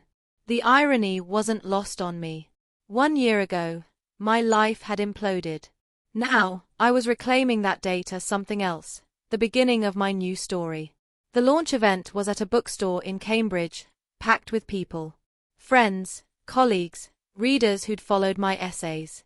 Mom flew in from Portland, tears of pride in her eyes. Michael stood in the back, supportive but not intrusive. Jenna introduced me with a speech that made me cry. "Rachel Morrison is one of the bravest people I know," she said to the crowded room. Not because she survived betrayal. Lots of people survive betrayal. But because she chose to transform her pain into something that could help others. Because she refused to let what happened to her define her forever. Because she got up every single day and chose to keep going, even when it would have been easier to give up. This book isn't just a memoir. It's a roadmap for anyone who's ever had their world shattered and wondered if they could put the pieces back together. Spoiler alert, you can. And Rachel shows us how. I read an excerpt from Chapter 4, the coffee shop confrontation with Greg, and you could have heard a pin drop. When I finished, the applause was thunderous. During the Q&A, the questions were thoughtful, compassionate. Women shared their own stories of betrayal. Men admitted to being the betrayers and talked about their journeys toward redemption. It felt less like a book launch and more like a community gathering, a collective acknowledgement that we'd all been hurt and we were all still here. During the signing afterward, A young woman approached, maybe 25, with tear-stained cheeks. My sister did something similar to me, she whispered. 2 years ago. With my fiancé. I haven't spoken to her since. Everyone keeps telling me I need to forgive her, that family is family, that I'm being too harsh. But reading your book, it made me feel like maybe I'm not crazy. Maybe I'm allowed to protect myself, even from family. I reached across the table and squeezed her hand. You're allowed to protect yourself, especially from family. Blood relation doesn't give people permission to destroy you. Whatever you decide, forgiveness, distance, something in between, it has to be on your terms. Not because someone else thinks you should. She nodded, fresh tears falling. Thank you.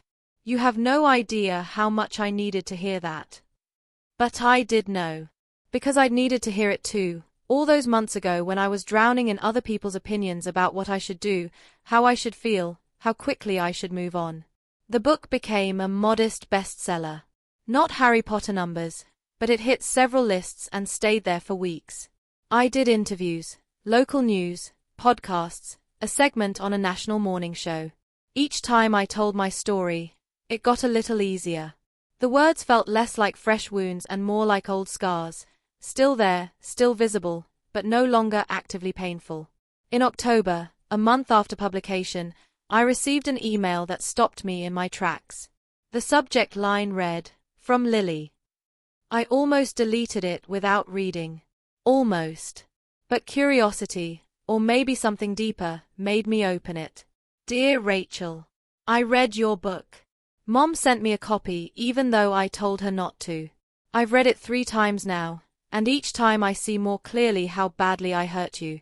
How fundamentally I betrayed not just your trust but your entire sense of reality.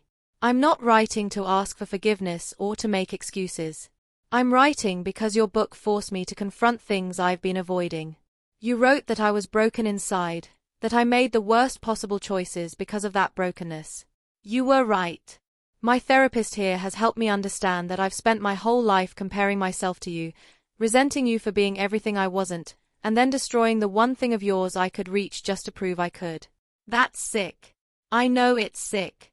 And I'm working on it, really working on it, but progress is slow and painful and some days I wake up hating myself so much I can barely function.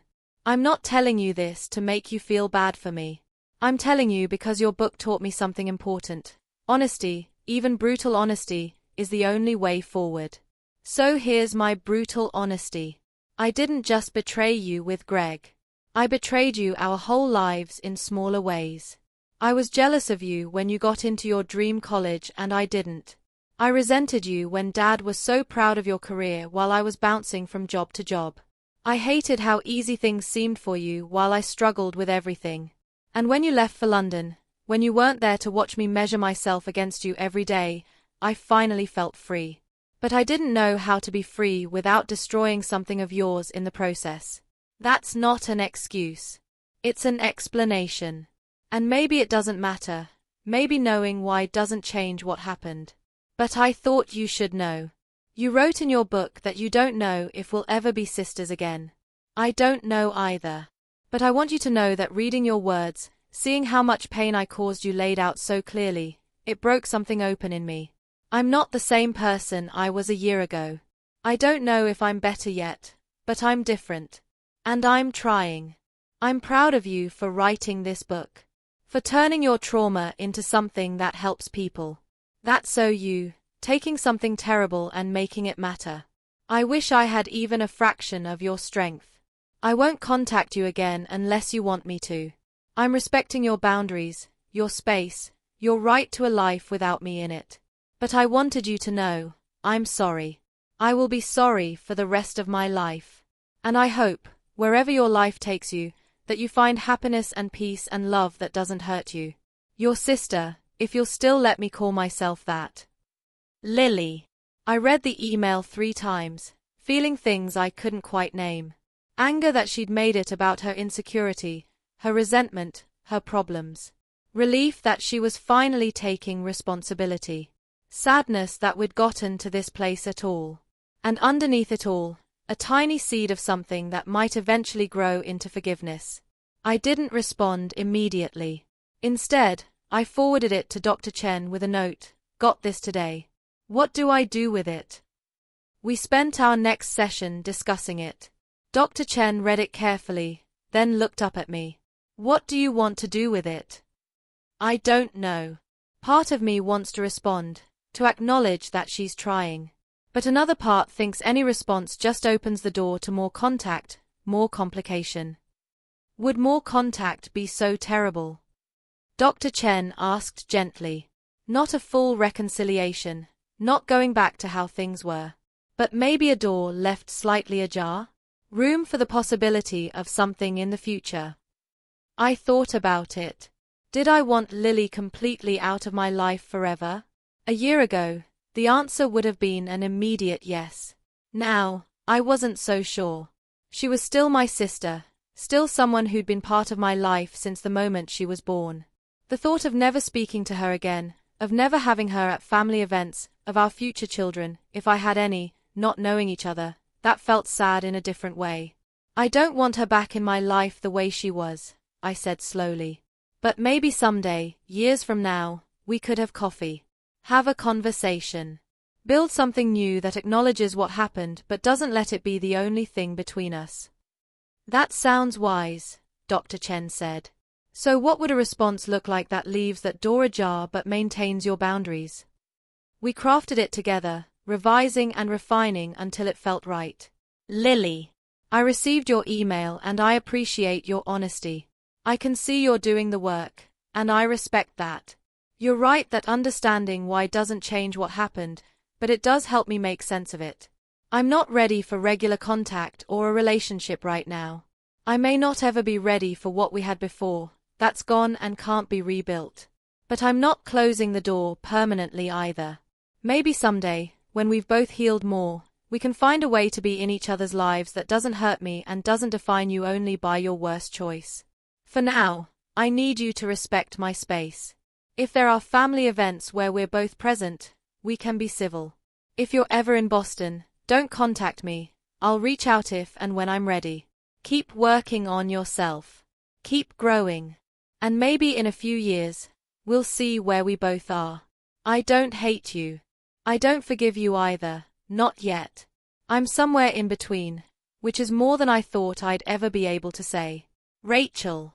I sent it and felt something release in my chest. Not closure exactly. I wasn't sure closure was even possible in situations like this, but maybe acceptance. Acceptance that this was our new reality, messy and incomplete and uncertain. November brought Thanksgiving again. This time, I brought Michael to Portland. Mom fussed over both of us, clearly delighted that I was moving forward, building something new. She didn't mention Lily, and neither did I, though I knew they talked on Thanksgiving Day.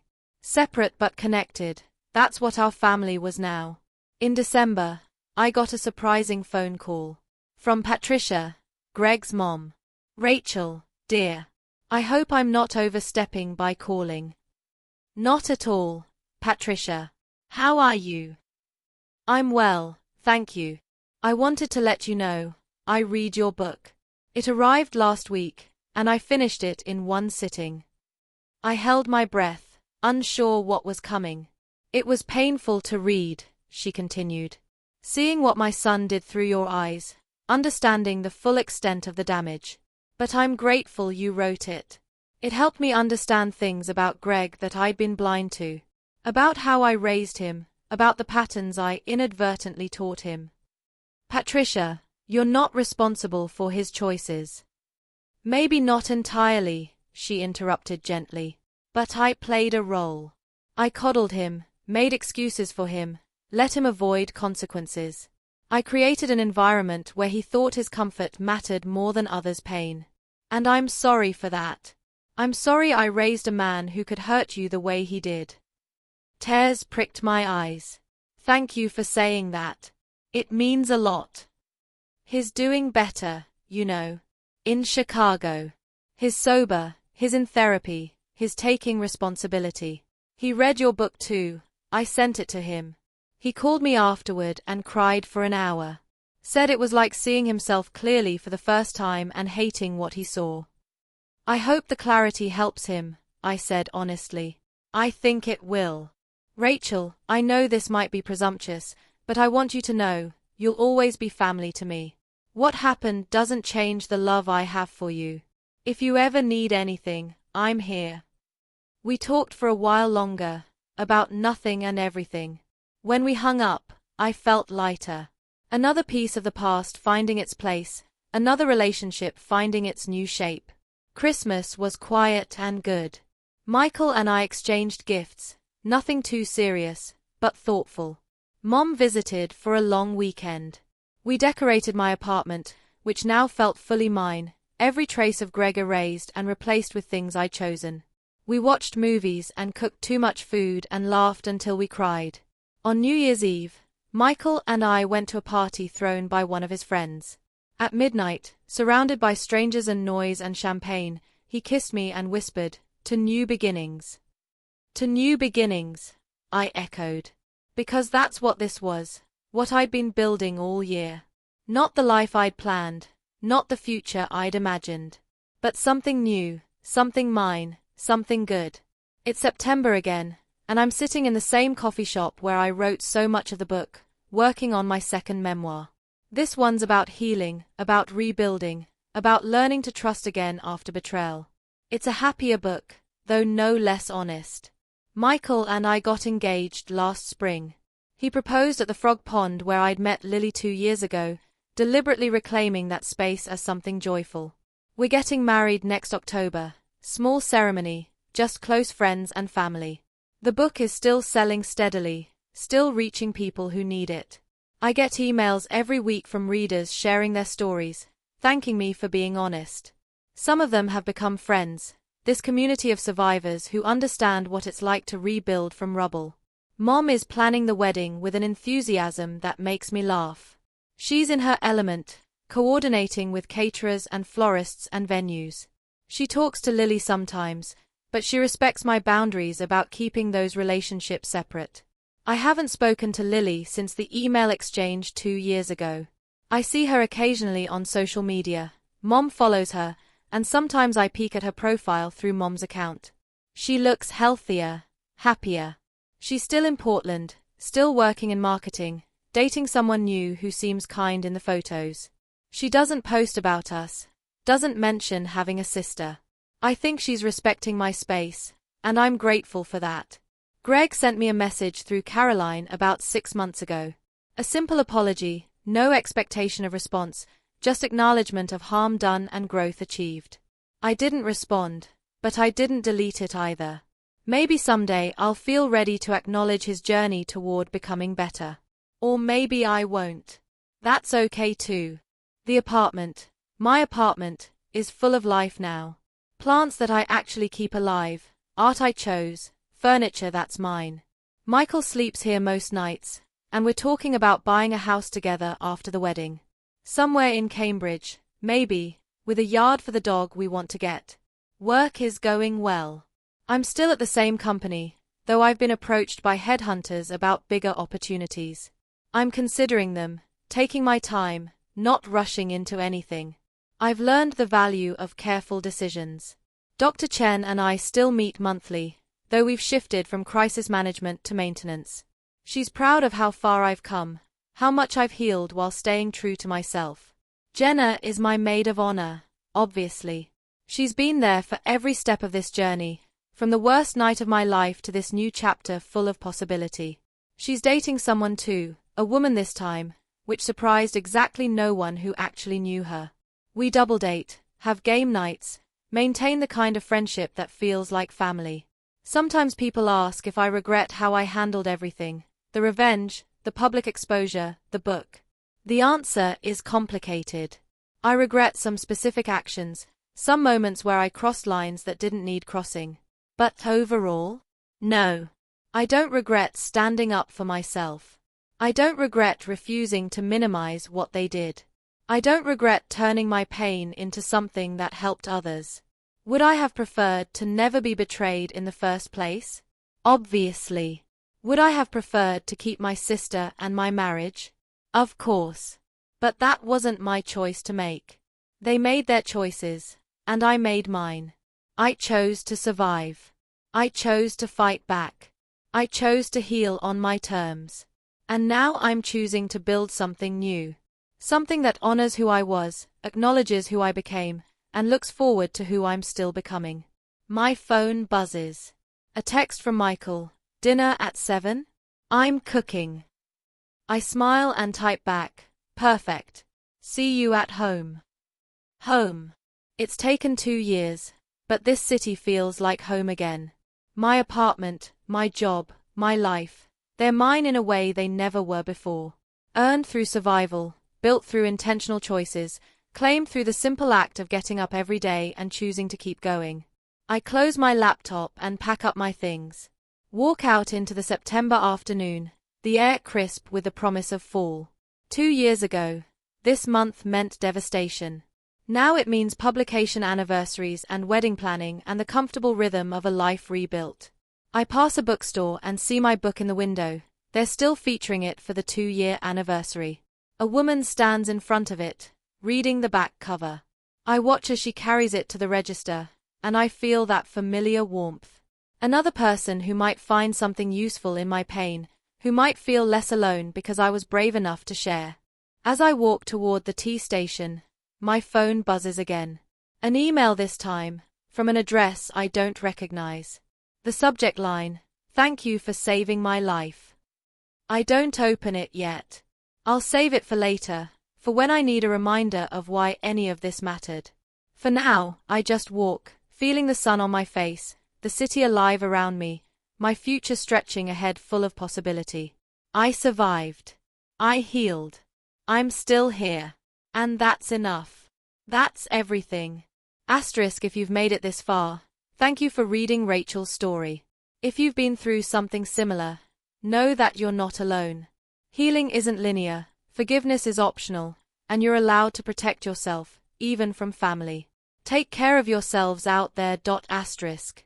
Asterisk, don't forget to check the description box for more stories, and hit subscribe if you want to see more content like this. Your support means everything. Asterisk.